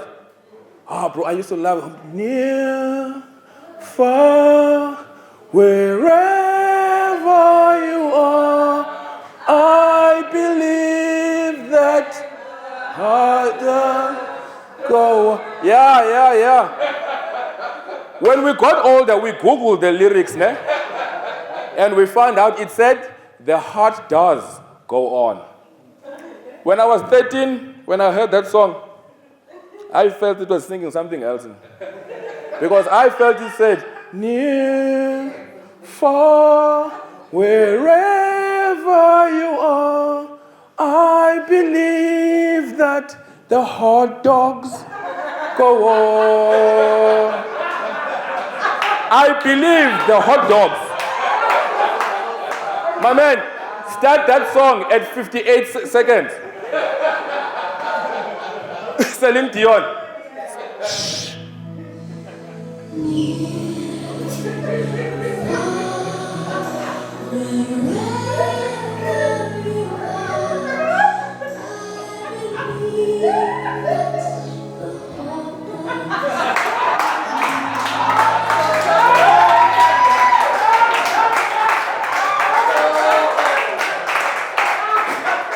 They are hot dogs. They are hot dogs, guys. Another favorite song that I used to listen to was Mariah Carey. What's that song, Ghana? What's it called, my man? Without You. Oh, I can't forget when sing it, lady. Sing. Oh, I can't. No, started from the first lyrics. Yeah, from the beginning. No, I can't forget the feeling when I first. Yes, I can't forget the feeling when I saw your face as you were leaving. As young, I thought it said something else. I can't forget the semen on your face. as you were leaving. I can't forget the semen on your face as you were leaving. Play it, my man.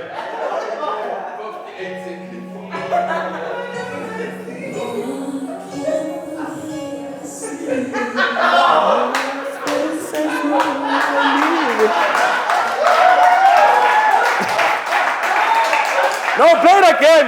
Play it again. Shh. Listen. Listen. Play it, my friend. The semen.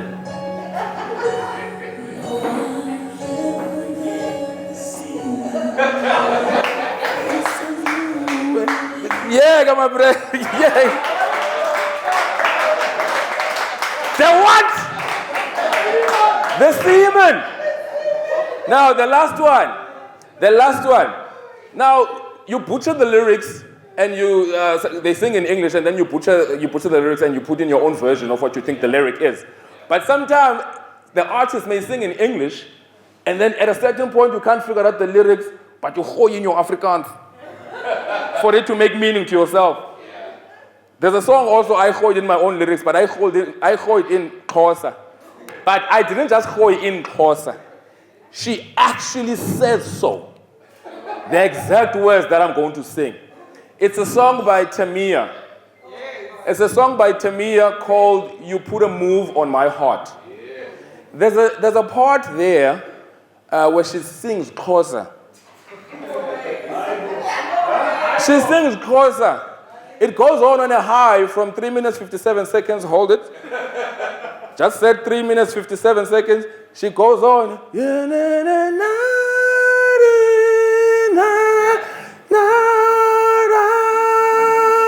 Cause you put a move on me. Ooh, ya do ma. She says so. She says something in English. I don't know what it is. But to me, in my ears, ooh, ya do ma. My man, 3 minutes 57.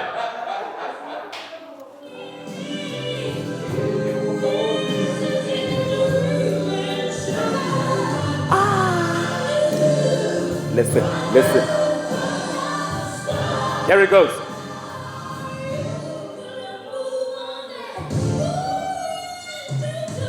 Yes.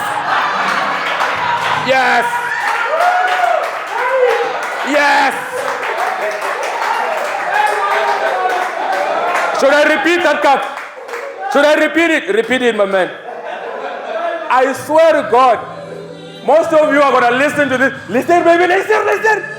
You're going to say, okay, Duduma, no. Listen.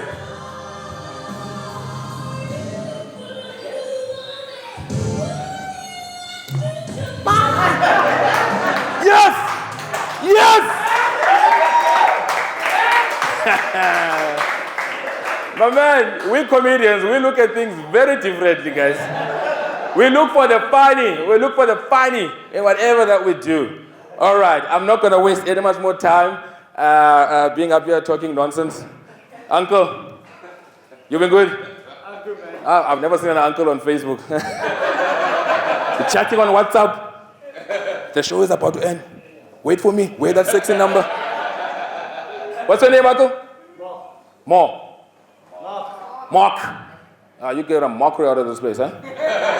Mark. What do you do, uncle? Profession. Yeah, profession. Printing trade. Oh, printing trade. Good. Print us more money, man. Get rich. Nice to see you, Mark. All right, ladies and gentlemen, I'm going to bring on the last act, your final act for the night. So far, so good. You guys have been a very good audience. Clap for yourselves. Please appreciate yourselves. The drinks have been nice and cold. Thanks to the bar team, Timon and Pumbaa.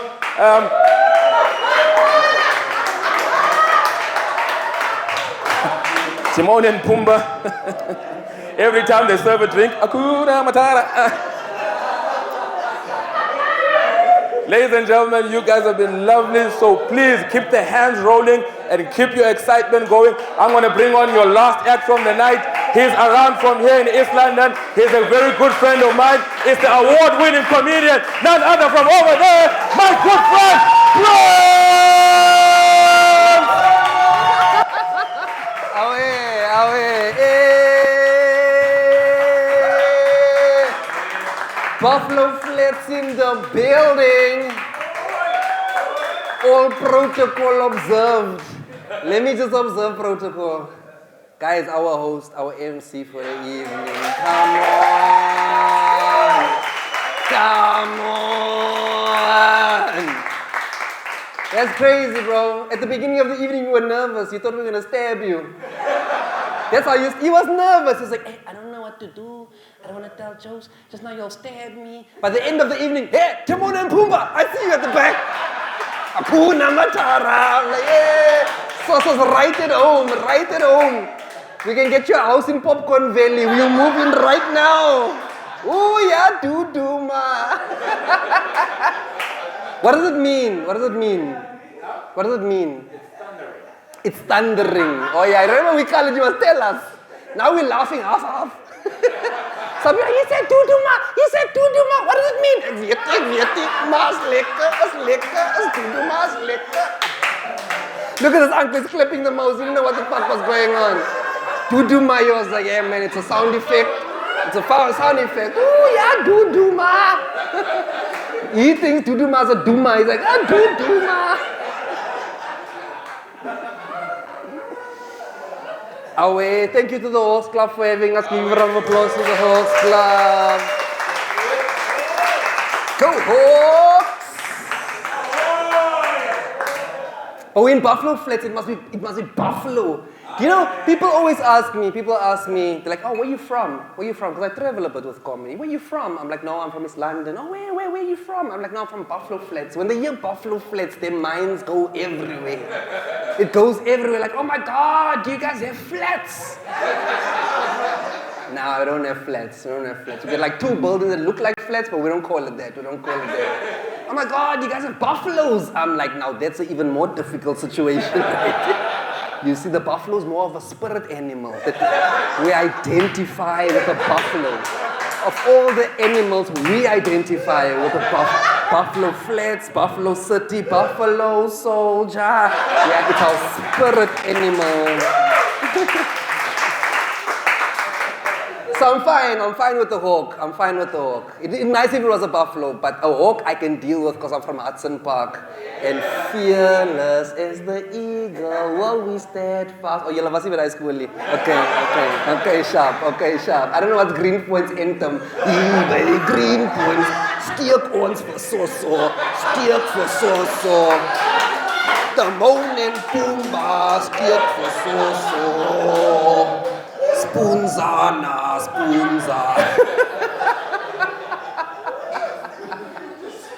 Ooh, yeah, ma. There you have it, folks.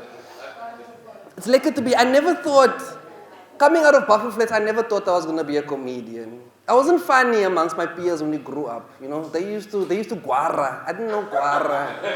I was bad at guara. Like when my friends used to guara each other, I used to admire them. I'm like, ooh, how did you know to say that back when he said what he said? Yeah? Your oma so lonely, so koop a grandpa.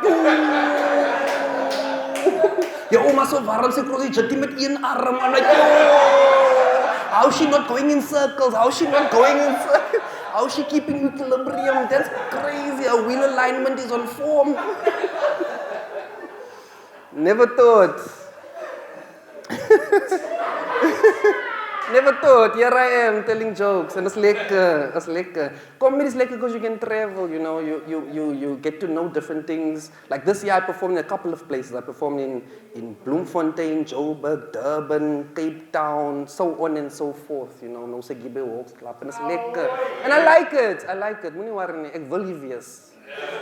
Timon en Pumbaa, ek wil julle ken. Daai man lyk asof hy motorbike sukkel met hom op. Die motorbike, hey. Ek voel dat nog soos 'n klein CC. As hy man op die bike klim, dan gaan die bike van die CC na die CC. Like, ek voel al soos 'n klein CC. Die man sit my onder druk, my broer. Yeah, bro, jy jou brompoor nie. Jou brompoor nie. 'n Motorbike in Afrikaans is 'n brompoor nie. Ek sê maar net. I know this because I performed in Bloemfontein. In Bloemfontein, they speak suiwer Afrikaans. See, here in Buffalo Flats, we don't speak suiwer Afrikaans. We speak Afrikaans. We don't speak suiwer Afrikaans. You know? Bloemfontein, they speak proper Afrikaans. Woorde soos inderdaad. Verpligting. When was the last time you used verpligting? Never used. Is nie 'n verpligting om verpligting te gebruik nie. Loodgieter. You know what's a loodgieter? You know a loodgieter? You think a loodgieter is something you put in the garden? A loodgieter. Spookasem. When was the last time you used? I don't even think you can buy spookasem at Topshop. Daar is spookasem. Asemrowend. We don't use words. In Bloemfontein, we say asemrowend. Loftesversveld. We don't know. We just know the astroturf. Loftesversveld. Steve Hofmeyer. Like it's proper. Buffy, we don't speak that kind of Afrikaans. I've been hanging out with Roscoe. Roscoe speaks the most basic Afrikaans. Basic Afrikaans. Words like yo, ma, sir, koeksisters broer lekker. Lekker koeksisters. That's what we do. I went to Bloemfontein. When you go to Bloemfontein, you must change your GPS. Because the GPS in Bloemfontein doesn't understand English.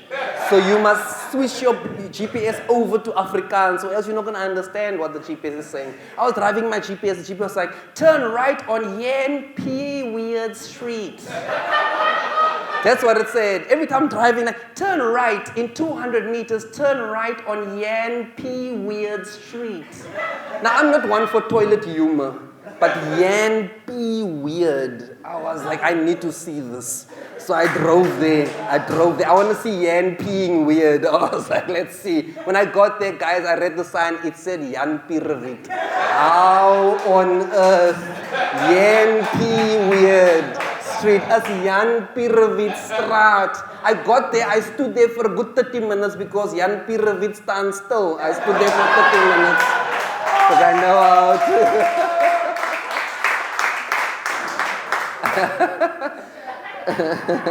That happened. I went to Kimberley.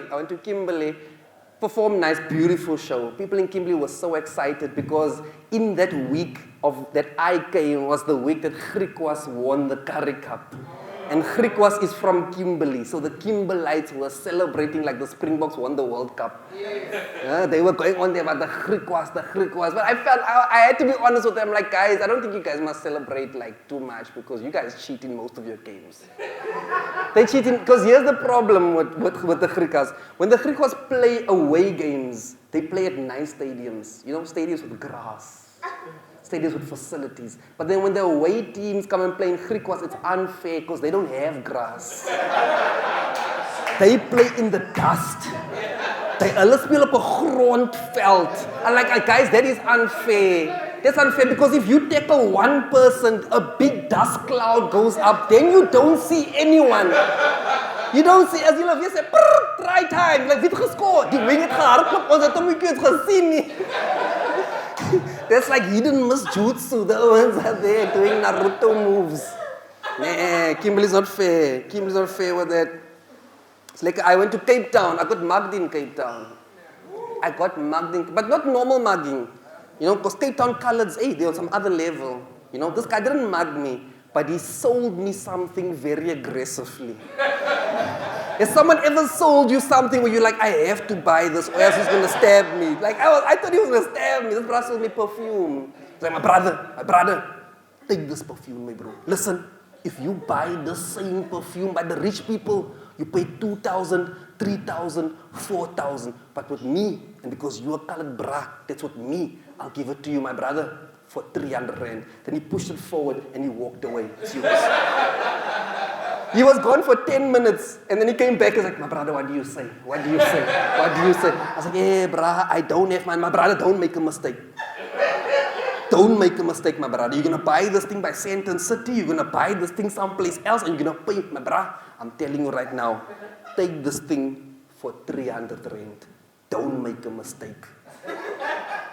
Then I was like, ish, brah, but my brother, I never give this thing to anybody for 300 rand. I never give this thing to anybody for 3. My brother, look here. He's up to open his pants. Look here. How much money do you think this is? Huh? How much money? Bro, this is 8K to 10K of perfumes that I sold to white people. To white, my brother, take this perfume, don't make a mistake. I don't have my brother, I said, don't make a mistake. I said, damn it, I feel like you're mugging me. This guy mugged me, guys. I took out, I said, brother, I don't have money. He's like, bro, speed point. He had his own speed point. This nigga had his own speed point. Eventually, I bought the thing. I bought the perfume for 300 rand. But guys, I walked away feeling like a victim. I wanted to go to the police station, but I wasn't going to explain this. They were like, yo, man, what happened? Like, no, I bought the thing from that, bruh. Like, I didn't want to buy, but why did you buy? You got mugged in the smartest way possible. Now I'm going home smelling the perfume. I hope it's real. I hope it's real. Oh, way. Cape Town will show you flames. But I appreciate that about Cape Town. Like, Khalid's hustle in Cape Town, you know? They've got this hustler's mentality. It was lekker, man. When you travel, you see things. I went but to Bloemfontein, but to Kimberley, but to Cape Town. Performed in Durban. Durban has monkeys.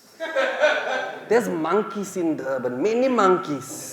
I felt bad because one white lady was like, I'm so sick and tired of these monkeys. I'm like, ma'am, please don't be racist. Don't be racist. No, the monkeys. Then I looked over and I saw an actual monkey. I was like, oh, sorry. I thought you were talking about other people's and what. Durban has monkeys. It's an adjustment. Do you know monkeys are adjustment? Because I don't know how to tell a monkey to leave, for instance. Like, I don't know. I only know food sake. So when I saw a monkey, it was outside my house. I called the landlady. I was like, hello, there's a monkey outside. No, just tell them to leave. They'll leave. I was like, yeah, food sake. Yay, food sake. That's it. The monkey didn't leave. And then some guy came up to me and was like, hey bro, these monkeys don't speak Afrikaans. You must tune him, bro. You must tune him. Hey, monkey, vai posy, ek say. Hey, monkey, vai posy, bro. And then the monkey left and I was like, God damn, that's monkey. Vai posy, bro. I'm talking about food sake. Monkey don't know that language. It's lekker, man. I grew up here in Bafi. So, colored people use Xhosa a lot, bruh. Colored people in Buffalo Flats especially have the most infused Xhosa in our language. But we don't acknowledge it. We don't like to acknowledge it. You know, we use words like Kaba. We've been using it for years. What is a Kaba? That's not used to sound. An uneducated person. I don't know who told these Kabas. But they've been using Kaba for years. I never knew Kaba was a Xhosa. I thought it was our word. Then eventually I was like, man, we're stealing was hardcore here. We say we don't speak Xhosa, but we speak Xhosa every single day of our lives. You know another word we like is the word ko. Do you use that one? Do you know ko? No. What does it mean? Frequently, all the time. How do you say it? Say it? Oh, yeah. We remixed it. We took out the complexity. We simplified it to ko. That's what we say, ko, which means all the time, guys. I try to teach colored people this. I'm like, yo, guys, do you know that ko is a Xhosa word? Like, nee, bro. Nee, ko can't be a Xhosa word. I'm like, brah, ko is a Xhosa word that we use in our own nee, brah. Ko can't be a Xhosa word. I hang out with Xhosa Ouens all the time. They never use ko. Colored Ouens, we all use ko.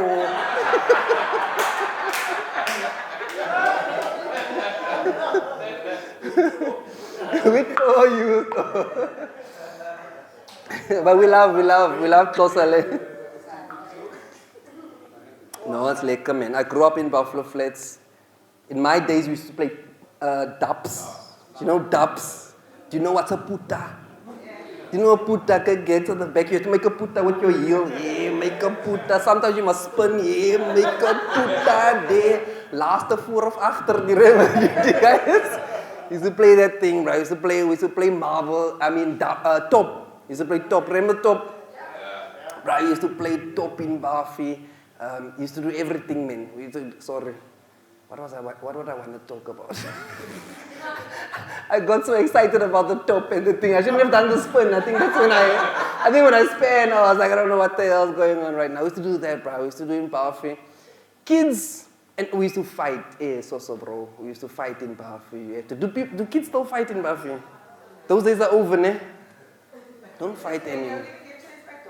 They don't even chase because now it's most of phones and it's your brand. I remember back in the day, if you were in Buffy, you had to fight. I mean, that's how you established yourself in the community. Do you know what I'm saying? And me, I wasn't much of a fighter. You know, I fight some Ouens. I don't fight all the Ouens because I saw what can happen if you fight the wrong person. Never fight you learn your lesson. You fight the wrong person, you learn your lesson. Like at my school, at Buffy Primary, there was there's real stories tonight. Tonight we are not faking, this is the real thing. I'm honest up here. If I forget something, I tell you, hey, I forgot some shit. Bruh, I remember one time here in Buffy, there was a bra named Lloyd. Lloyd. Now Lloyd lived in Popcorn Valley. Guys, we were scared of Ouens from Popcorn Valley. Because I don't know if Popcorn Valley is still the same right now, but back then, Popcorn Valley niggas had nothing to lose. Like, we had little to lose. They had nothing to lose. These niggas are fighting with their souls. You know, when you fight with your spirit, like, this guy needs to beat you. Yo, Lloyd was from Pop. We were scared. We were always scared of Ouens from Popcorn Valley. Yeah, Ouens from Popcorn Valley could fight. We were scared, bro. Lloyd was one of those Ouens that used to ask for your lunch and you give him your lunch. In actual fact, I got good at it. I used to ask my mother to pack 2 lunches. Not one for me, one for him, both for him. As an investment. I'm like, Lloyd, this is an investment. Next week, I don't want any stories from you, Lloyd. Investment. There you go. Hey, Lloyd, bro. Lloyd used to scare us. Lloyd would walk past, we'd all be there like, hey, Lloyd, we don't want no troubles. But one day, Lloyd made the biggest mistake of his life. He underestimated his opponent. Lloyd fought against Tabisa. Oh. Now, Tabisa was a girl. But Tabisa was no ordinary girl. Tabisa was on that Caster Semenya swag. You know, Caster Semenya swag. It's a girl, but with male attributes. She had male attributes. Oh, this day Lloyd made the mistake of his life. Lloyd fought against Tabisa. Now, Lloyd didn't see Tabisa fight before, so he didn't know Tabisa's fight record. We knew Tabisa's previous opponents. Because we had seen in the class, we had seen detention, we had seen Tabisa's previous opponents. Tabisa had a secret weapon, she could kick. Gents were not ready for that. Because our gents used to fight with fists. Yeah, fight with boxing. We used to do boxing. But Tabisa was a kickboxer. These ones didn't know that genre of fighting. This is mixed martial arts. Tabisa was the first mixed martial artist. In actual fact, if she was now, Dana White would call her, yo, Tabisa, come through, man. Come fight Conor McGregor real quick. Kick the... Tabisa could kick. Tabisa had all the kicks in her repertoire. You know, Tabisa had that Zulu kick. You know that Zulu kick? Yeah. See, I can't even do it. My Zulu kick goes, but Tabisa's Zulu kick could go till Tabisa's Zulu kick could go till behind the head like that. So Tabisa could Zulu kick on both sides. Zulu kick. At one time, I saw a Zulu kick with both legs, pussy all exposed. 2 legs, Tabisa could kick, roundhouse kick, underhouse kicks, whatever kick you can think of. Like, you know, Dr. Malinga, remember Dr. Malinga kick? Tabisa used to Dr. Malinga kick, and I knew Lloyd didn't know. So when I saw the fight break out, I wanted to quickly go to Lloyd and be like, yo, she has a secret weapon, Lloyd didn't know, hi shame. That day came. I don't know what the argument was about. All I know is, the teacher went outside the classroom, and at that very moment, Lloyd stood up. Tabisa stood up. I saw Tabisa getting into fighting position. Let me try again. I saw Tabisa getting into fighting position. I was like, yo, she must be from Hawks Club or something, because she was pulling an eagle move. She was pulling an eagle move. It says Hawks Club shit. Like, I thought, like, Tabisa came with that Mr. Miyagi. She came with that Mr. Miyagi move. Yo, Lloyd, don't worry about that. I don't think you watched the movie yet. He was behind. Lloyd came in. Lloyd ran towards Tabisa. Lloyd came with a punch. I don't know why he thought he was going to hit the girl in the face, but that's on him. And some popcorn valley shit. That's all I'm trying to say. Lloyd came with a punch. Yo, he punched. Normally when he punches people in the face, but Tabisa's not about that. Tabisa said, bob and weave. You know the rope-a-dope? Tabisa said, bob and weave. I saw it in slow motion, only me. I saw the whole thing went into slow motion. I looked around the room, the whole class went wild. I don't know, one of the kids locked the door of the class because the teacher was outside the door going. There was those smart girls in the class, those academic girls. They don't mess around with nonsense. They didn't even want to see this shit. They were like. But one was curious. I saw a look.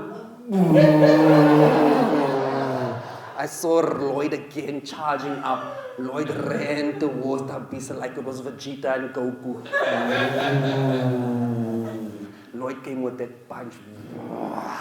That punch missed. Tabisa said, pop and weave. This part was fast, but the rest was slow. Tabisa came down, and then I saw Tabisa come with the roundhouse kick. Lloyd missed the punch. And then I saw Lloyd's eye move because he saw the kick coming. But it was too late. It was too late. Even the class was like, it's too late. It's too late. The teacher was at the door like, it's too late. Even this person was like, I need to see everything. Tabisa came with a roundhouse kick. Tabisa landed Lloyd right on the jaw. I saw a piece of spit come out of Lloyd's mouth. Then I saw a piece of snot come out of Lloyd's nose. For some reason, the spit was traveling, the snot was traveling faster than the spit. Because the spit was here, but the snot was already there. I was like, the snot has more density. Kicked him right across the classroom. The spit and the snot landed on the calendar. Bah! All the kids were like, oh my God! June 16th!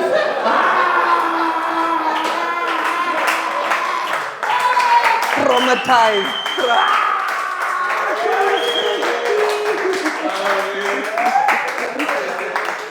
Lloyd tried to get the spit back. It was too late.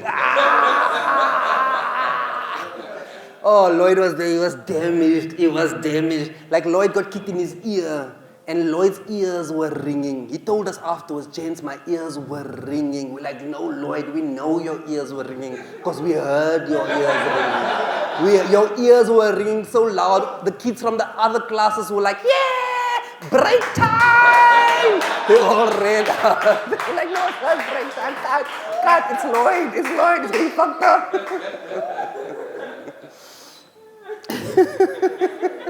There's a trauma.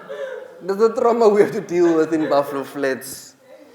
That's lekker, man. That's lekker. But for those of you who don't know me, I'm Virgil Prince. I'm the comedian. I'm from Buffalo Flats.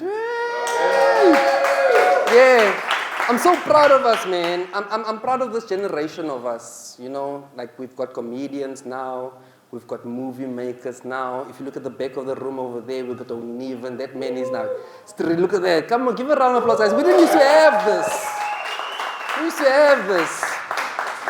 So we used to stab each other. Now we shoot each other.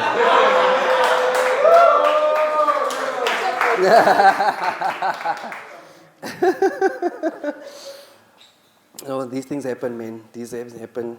And it's nice. My name is Virgil Prince. Some of you know my dad. Like my dad is quite well known. Do you know my dad, ma'am? No, you don't. But you can't say because your husband's here. Nah, I'm playing. My dad don't do that. My dad fishes. He's a fisherman. He does some fishing. My dad's one of those colored fathers who were there. Do you know what I'm saying? You know, colored fathers who were there. Like this year, I was in El Dorado Park. The Pope passed away this year. The Pope passed away. And I remember I was in El Dorado Park, and this one guy named Jamie. Jamie came up to us like, yo, Ouens, the Pope passed away. Guess what? I'm going to be the next Pope. Then the Ouens were mean with Jamie. They're like, yo, Jamie, you want to be a Pope, but you can't even be a father. I was like, guys, but there's no... Because to be a Pope, you must be a father. It's multi-layered. It's right up there with Malena.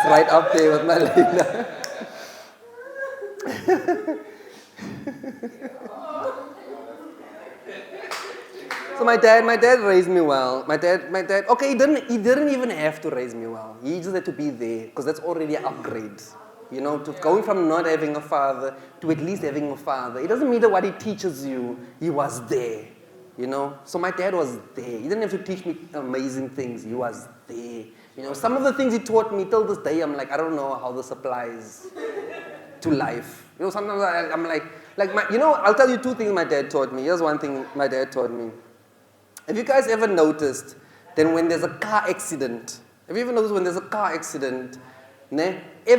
in the car will die except the driver?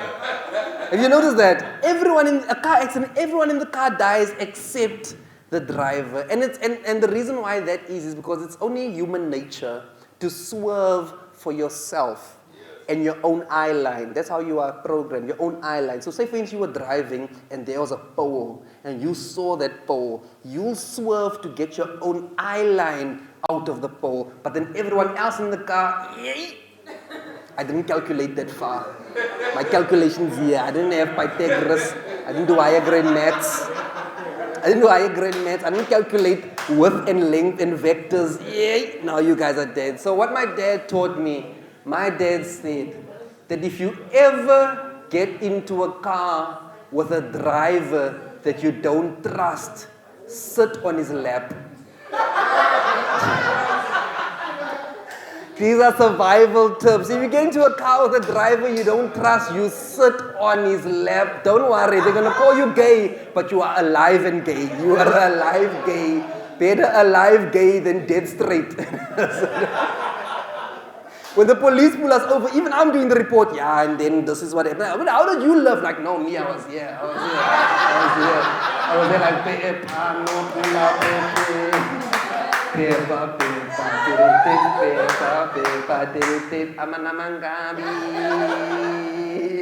for you, man, you were the only one enjoying it, so I kept going. For you,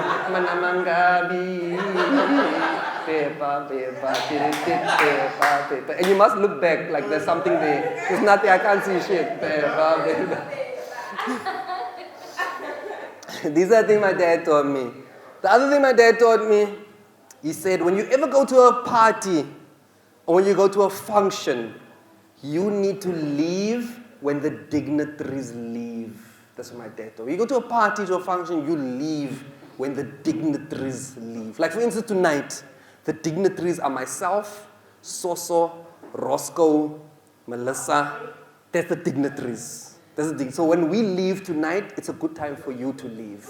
You know, because my dad said nothing good can happen after the dignitaries leave. Ne? Nothing good will happen after the dignitaries leave. I know, people don't normally like that because you're like, yo, but that's when the party starts. Hey, nothing good can happen after the dignitaries leave. Roscoe, you must leave when the dignitaries leave. I know, that's a different kind of dignitary. Don't follow that dignitary. Guys, I saw this recently. For the first time in my life, I saw my dad's lesson apply before my eyes. If you guys remember, about 3 months ago, there was a hot air balloon that exploded in Brazil. Do you guys remember that? About 3 months ago, a hot air balloon. So there was people on a hot air balloon. It went into the air, and then the balloon exploded, and those people died, right? So what they did was they interviewed the driver, ne? because the driver lives. Across the board. The driver lives across. It's not just the car thing. This is a train thing. It's a balloon thing. It's an aeroplane thing. Like, guys, if you in a plane and your plane crashes, your pilot's going to live. I'm just telling you. He has an ejector seat. He's going to tell the whole story. Oh, I tried my best, gents. Hey. Guys, this hot air balloon, they interviewed the driver. And this is what the driver said. The driver said that the balloon was in the air. And while they were in the air, the balloon started to lose control. And as the balloon started to lose control, this driver said he tried his best to bring the balloon down to the ground, as close to the ground as possible. And then he said, jump! And then he jumped. maybe one or two other people jumped with him. But then everyone else didn't jump. And then the balloon went back into the air. And then the balloon exploded. And those people who stayed on the balloon died. Guys, you need to leave when the dignitaries leave. When the driver said jump, that ride was over. It was over. You and your friends had no business going for round 2. Now you're there round 2 without the dignitaries. Nothing good can happen after the dignitaries leave, guys. Nothing good can happen. So those are my dad's 2 rules. You can give a round of applause. He was there. And he did it. My dad's other rule I'm not going to share with you guys because you don't want to like it. Okay, I'm going to share it. My dad said never trust a guy with one eye. It's rude, ne? Like, because there's people with one eye out here. My dad's like, don't trust a guy with one eye. He's like, how do you lose an eye? You know how difficult it is? It's human nature to swerve for your own eye line, which means you saw danger coming and you're like, yeah. Guys, even a fly can't touch your eye. Do you know that? A fly can come close to touching your eye, but your reflexes will always protect your eyes. So for you to lose a whole eye, man, you are one irresponsible motherfucker. That's all I'm trying.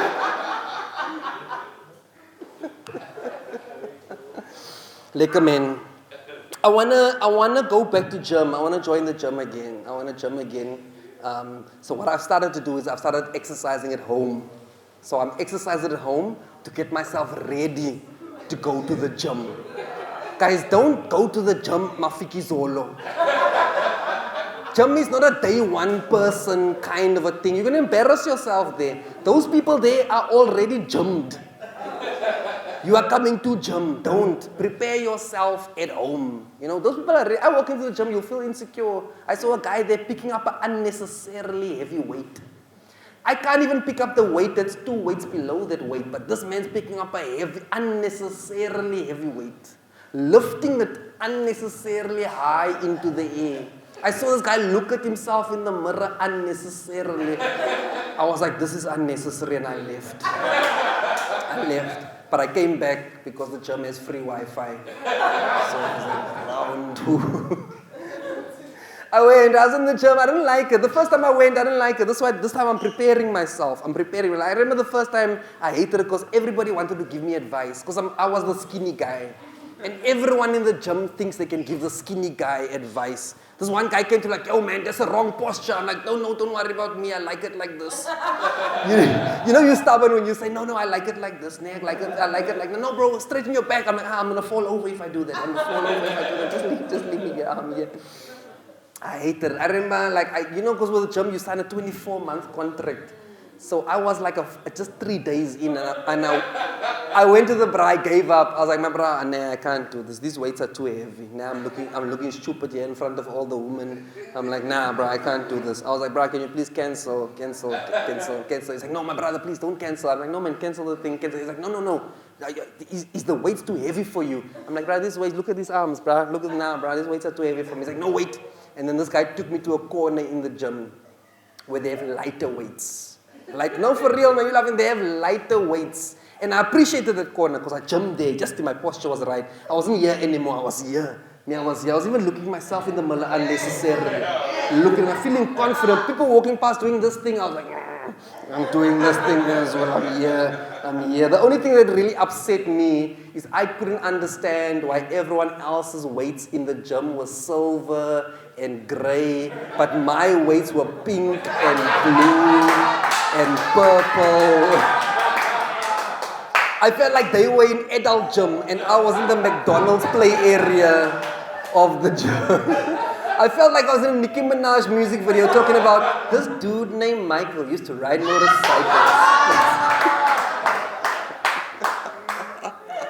Thank you, Mark. I appreciate that. It's a throwback reference.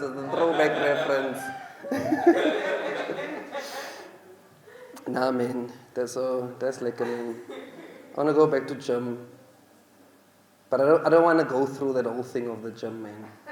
It's not nice, man. It's not nice. People just looking down on you, though. Bro, I was in the gym one time. A fat guy came to give me advice. A fat guy came to give me advice. Oh, bro, you need to gym. A fat guy. I was like, my brother.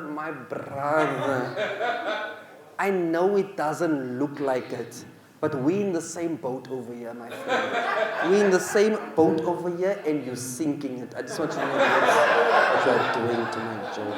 You are sinking our boat.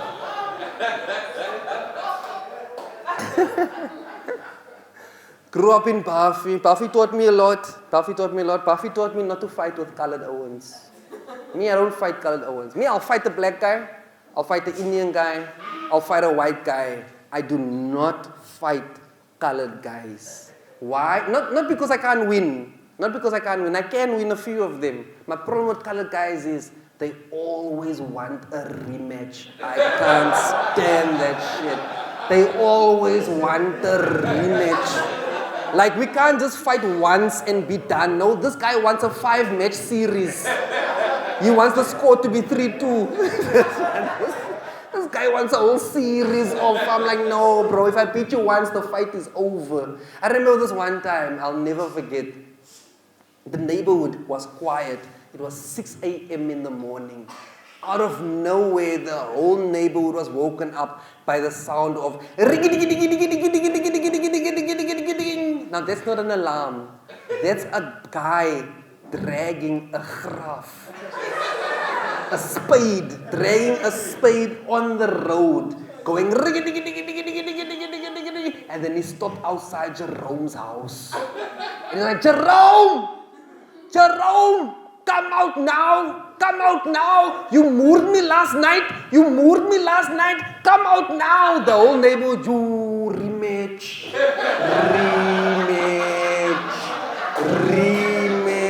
Now there's aunties in a duke, rematch, making coffee, rematch, yes, rematch.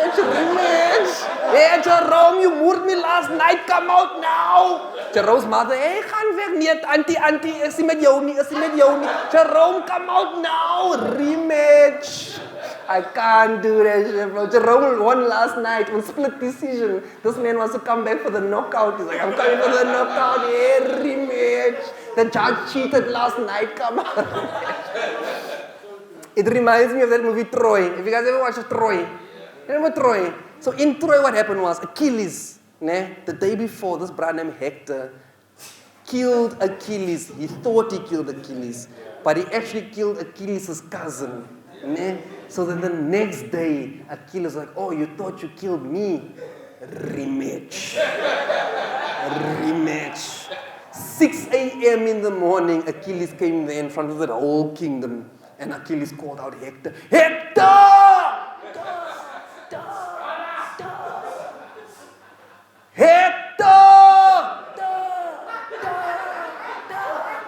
All the birds were there.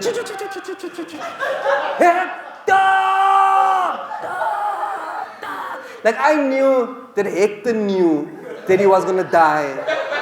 Because on his way down, Hector said goodbye to his whole family. He's like, hey, Ouens, Manita Ouens, me lighty. So you check you, my bra, check you, Abe Hooks. Roscoe, and Abe Hooks. Check it. Me lighty, kaya me lighty. Oh yeah, do ma, Kenji. Sarap me lighty. And then Hector went down and they killed him. They killed him. Shame, Hector died. They killed him. I remember that same thing happened in my neighborhood. Same thing. Jerome! Jerome! And it wasn't an echo. There was 3 lighties standing there going, Jerome! Yeah, footstep, Rome! The lighties. Making their own echoes here. Ons is die van die rematch oom. Nee, wat sê jy? Julle maak Rome hierso.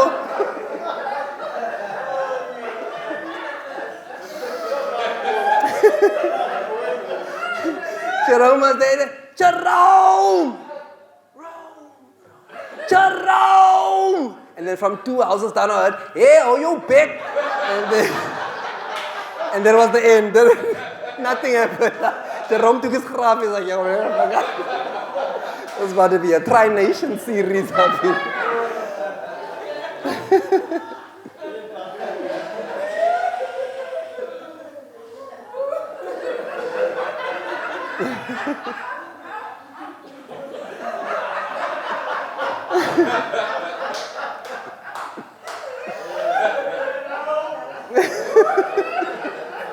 It was the, oh, you back for me. Hey, oh, you back.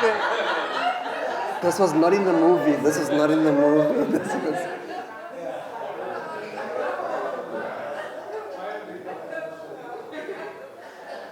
Nee, but it's lekker, man.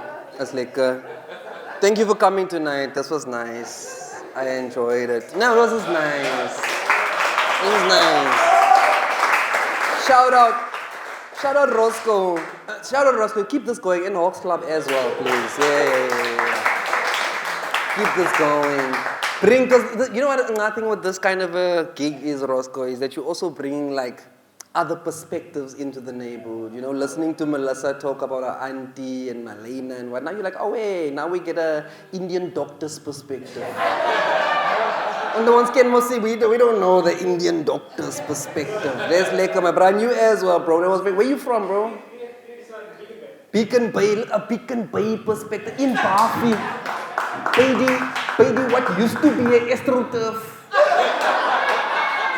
We have doctors' opinions. You know, sickers after the show, we're doing 10-minute session outside. Just come get your qualms and your things. We've got people here. Okay, yeah, but Indians don't like that. Indians, they're gonna tell you, hey, they're gonna tune you, bro. Vai pose, bro. Vai pose. No, I like it, man, because I want us to also get that diverse thinking into the hood. Diverse thinking, different vibes, different what. Look at the ones at Top Shop. Hey, they're running a monopoly. Those ones have a daycare, they have a shop, they have what. But I feel like we can, as colored people, we must activate, man. You know, must activate. Because daar's nie van agter, hy man record live stream also. Ek weet nie waar toe stream nie, maar hy stream. Ons weet ook, ek weet ook nie. Look at me now in China, like, yo, we are doing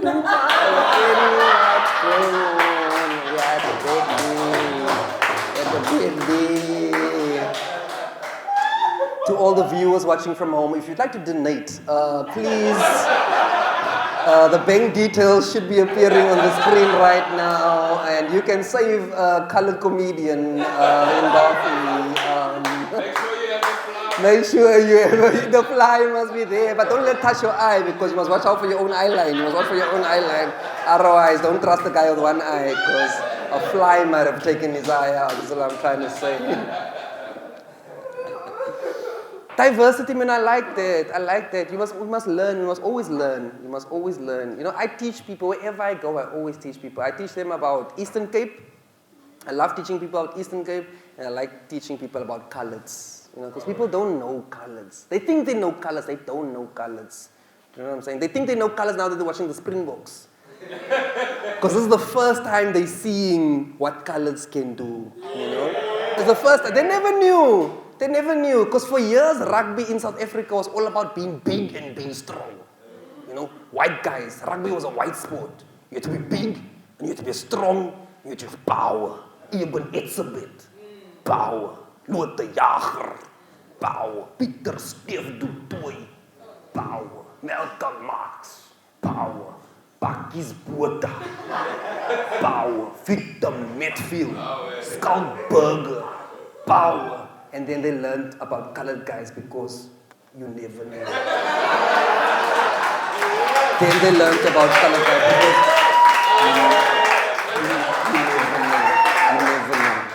you never know. You never know. Then they learn about us. I tell them, guys, you guys need to learn to trust colored people with your money even with your money. Look at you guys giggling nervously. No. Trust colored people with your money. You know, the rest of South Africa is dishonest when it comes to money. Colored people, we are very honest when it comes to money. You know this whole thing of pay back the money, and the money is never coming back. Colored people, in that moment, when you borrow us the money, we will let you know right there and then that you are never getting your money back again ever. We don't lie.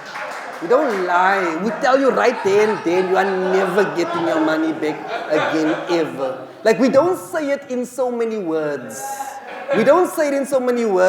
But if you listen carefully, you'll hear it. Like, yo, thank you, my bro. I don't know how I'll ever repay you. If that is not honesty, that man said, I don't know how I'll ever repay you. Jy weet nie, ek weet ook nie. Niemand weet, I don't know how I'll ever repay you. These people is our diversity, man. I always say, don't like, so I'm so happy you came, bro. Maybe you came because I want us to break those things, bro. Don't judge each other just based purely on, like, get to know some stuff. Do you know what I'm saying? I like that. Like, recently this happened to me. I was walking home, minding my own business. As I was walking, there's this white girl walking in front of me. So she looked back and she saw me. So she started to get nervous. She got nervous. So she started to walk a bit faster, you know. But when she started walking a bit faster, I didn't judge her. Because if I looked back and I saw me, like, I'd feel a little bit nervous. I'd feel a bit nervous as well because I'd be like, how can I be walking over here and over there at the same time? Quantum physics is nerve-wracking. That's nerve-wracking, isn't it? So she looked back, she saw me, she got nervous, so she started to walk a bit faster. When she started to walk a bit faster, I'm a comedian, so I started to walk a bit faster as well. She looked back, saw me walking faster, she started to jog. When she started to jog, I already committed myself, so I started to jog as well.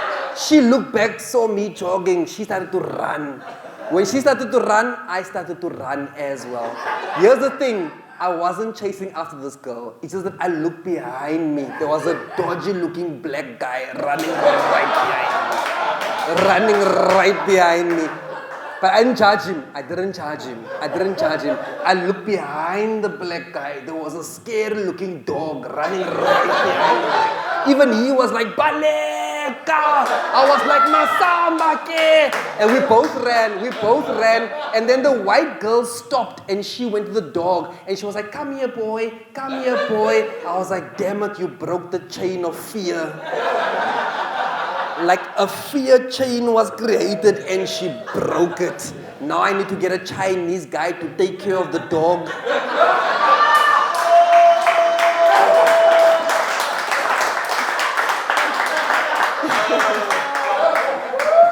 Then I need an Indian guy to spice the dog.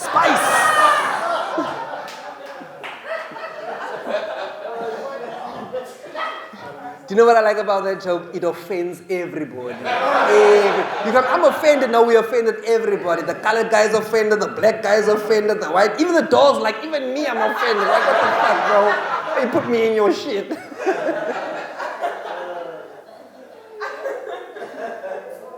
It's like, I'm actually done, but I need to end in a nice manner. Yeah, it's what you guys deserve. Thanks, Roscoe. This year's nice. This has been a difficult year. It's been a very difficult year. Mercury was in retrograde. Guys, I know nothing about Mercury, and I know nothing about the retrograde. But all I'm saying is, as a people, can we stop Mercury from retrograding? I don't know what it is, but when you hear Mercury is about to retrograde, let's apologize. Yo, Mercury, we're sorry, bro. Whatever you do, just please don't retrograde. You'll fuck up my whole family. You'll fuck up my marriage. You'll fuck up my whole life. Do not let Mercury retrograde ever again. If you hear retrograde, we need to start sacrificing offerings. Sacrifice. Do not retrograde. AI must just move Mercury back. Hey, Mercury just move back, bro. Don't you retrograde. I said, let us Mercury retrograde. I don't know what that is, but it works. Whatever it is. You look like you retrograded hard this year. In the microwave. Mercury mustn't retrograde. And guys, please, can we all please pray for the rand? Please. Let's pray. That's another thing in South Africa that needs prayer is the rand. The rand is the weakest currency I have ever met in my whole life. Like if the rand had other currency friends, the rand would be that currency that gets bullied at school. Like the rand is that currency that has to give 2 lunches. Give 2 lunches to Lloyd because I'm tired of the rand is weak. Anything can happen in the world. Like Russia can elect a new president and the rand will catch feelings. I'm like, rand, your problem is you don't mind your own business. There's things happening in this country, but you will worry what gebeur in Russia. Why is what happens in Iraq? Something can happen in Iraq and the rands out here catching feelings. I'm like, that doesn't have nothing to do with you. You keep your nose out of other countries' businesses and you'll be stronger. The rand like in Davos, that's the problem. The rand likes in Davos. And because it likes in Davos, it's always going to be weak. You're always going to be weak. You must mind your own business. Center yourself, rand. Center yourself. The rand is weak. The rand is even weaker than the pula. The pula from Botswana. What does the pula even know? The rand's weaker than the pula. But then to the pula's credit, I don't know any other currency where you can go to the club and actually make it rain. Except for... Come on. I stay active. Not all of us could laugh at that one because we don't know. Pula means rain. There we go, man. Whoa, okay. Alright. Drink your fucking drunk. Drink your fucking kabaidang, man. Yes, like it. You think it's time to go home? Leave when the dignitaries leaves. But delegates is a good one as well. So it's lekker man, guys. Baie dankie for coming out. Thank you very much for supporting us. Please keep supporting us. In Hawks Club 2026, come on, buy shows.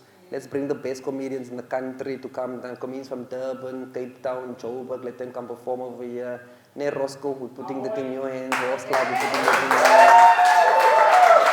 Atala coffee to form, man. Atala coffee to fat. Let's take them to Top Shop. Let's take them there to Lovely Feet. Let's take them to what's the daycare? Let's take them to the daycare center, man. Kom ons vat hulle 'n bietjie na om Shubi toe. Ken julle van Shubi? You know Shubi? Throwback. Away. You guys have been a great audience. I don't always perform to nice audience. I'll let you know. Like tonight, we're not a big audience. We're not a big audience, but we're a good audience. We're not a big audience, but we're a good audience, and I like that. Yeah. I like that. Don't worry. I've done many shows all over the country. I've even done shows outside the country. Audiences are not always so mad. That's why I want this thing to keep going. I once did a show where I told a bad joke. Well, I thought it was a good joke. The bra clearly thought it was a bad joke. Because out of nowhere, this bra jumped up and called me a dick. Like out of nowhere, this guy was like, "You a dick." I didn't get upset though, because I knew what he was trying to say is that I'm up and coming. So, ladies and gentlemen, my name is Prince. You guys have been great. Welcome back to the stage, your host, Mr. Soso Sitel.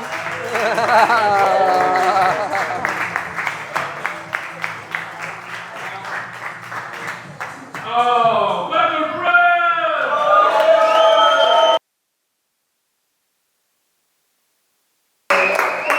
Nah. He showed himself why he's an award-winning comedian. He showed himself. why he is an award-winning comedian. Well, hey guys, that's the night. That's the night, guys. That's the night. You guys have been brilliant. Nothing exceptional. That's what I want to say. You guys have been an exceptional audience. Before I close out the show, thanks once again to Hawks, MCC Writers Club. Thank you very much, guys, for hosting us. Prince was not lying, bro. Prince was not lying. I was very, very, very scared coming here. I was very... number one, firstly, it's been a while since I've been on the mic. It's been a while, it's like, 4 months or so since I've been performing. Because there's not a lot of comedy shows in Mthatha, right? Number two, different kind of audience here. Kind of people, you fuckers can be scary. Yo, like when you are the only quota person in the room, like, yes! Yo, but one thing I enjoyed about you guys, from the get-go, second minute on the stage, you guys just kept giving me the energy. And that's what I was giving it back. Thank you very much, man. Thank you very much. And whenever initiatives like these come along, you ever see us on a poster somewhere, and we're gonna try, Roscoe and Prince and I, bring more acts here, or whether perform around East London. And please, when you see that poster, please try and support, because it is you guys that actually make us do even better on each and every stage that we perform. You understand? So big up to you guys. Thanks everyone from the catering guys. Thank you very much. You guys did a brilliant job. Timon and Pumbaa, away. Your drinks were served chilled. Chilled. I will recommend you to the rest of the Lion King forest. And also give a round of applause for the acts that you saw tonight. You saw Melissa, and then you saw Rivosh, and then you saw Prince, and then you saw me. And thank you to the sound guy, and thank you to the cameraman. You guys have been wonderful, and I would like to close off the day and close off the evening and mingle afterwards if we can, take pics if we can. But with this last message, before I leave, I'd like to say this was, guys, comedy, and we enjoyed ourselves. A lot of cack was said on stage. So please, if anybody was offended by the comedians or anybody was offended by me especially, I'd like to say this. I'd like to say this from the bottom of my heart. Bottom of my heart, I'd like to say this. I very, honestly, with the bottom of my heart, I honestly, from the bottom of my heart, don't give a shit. Thank you guys, my name is Soso. Hallelujah.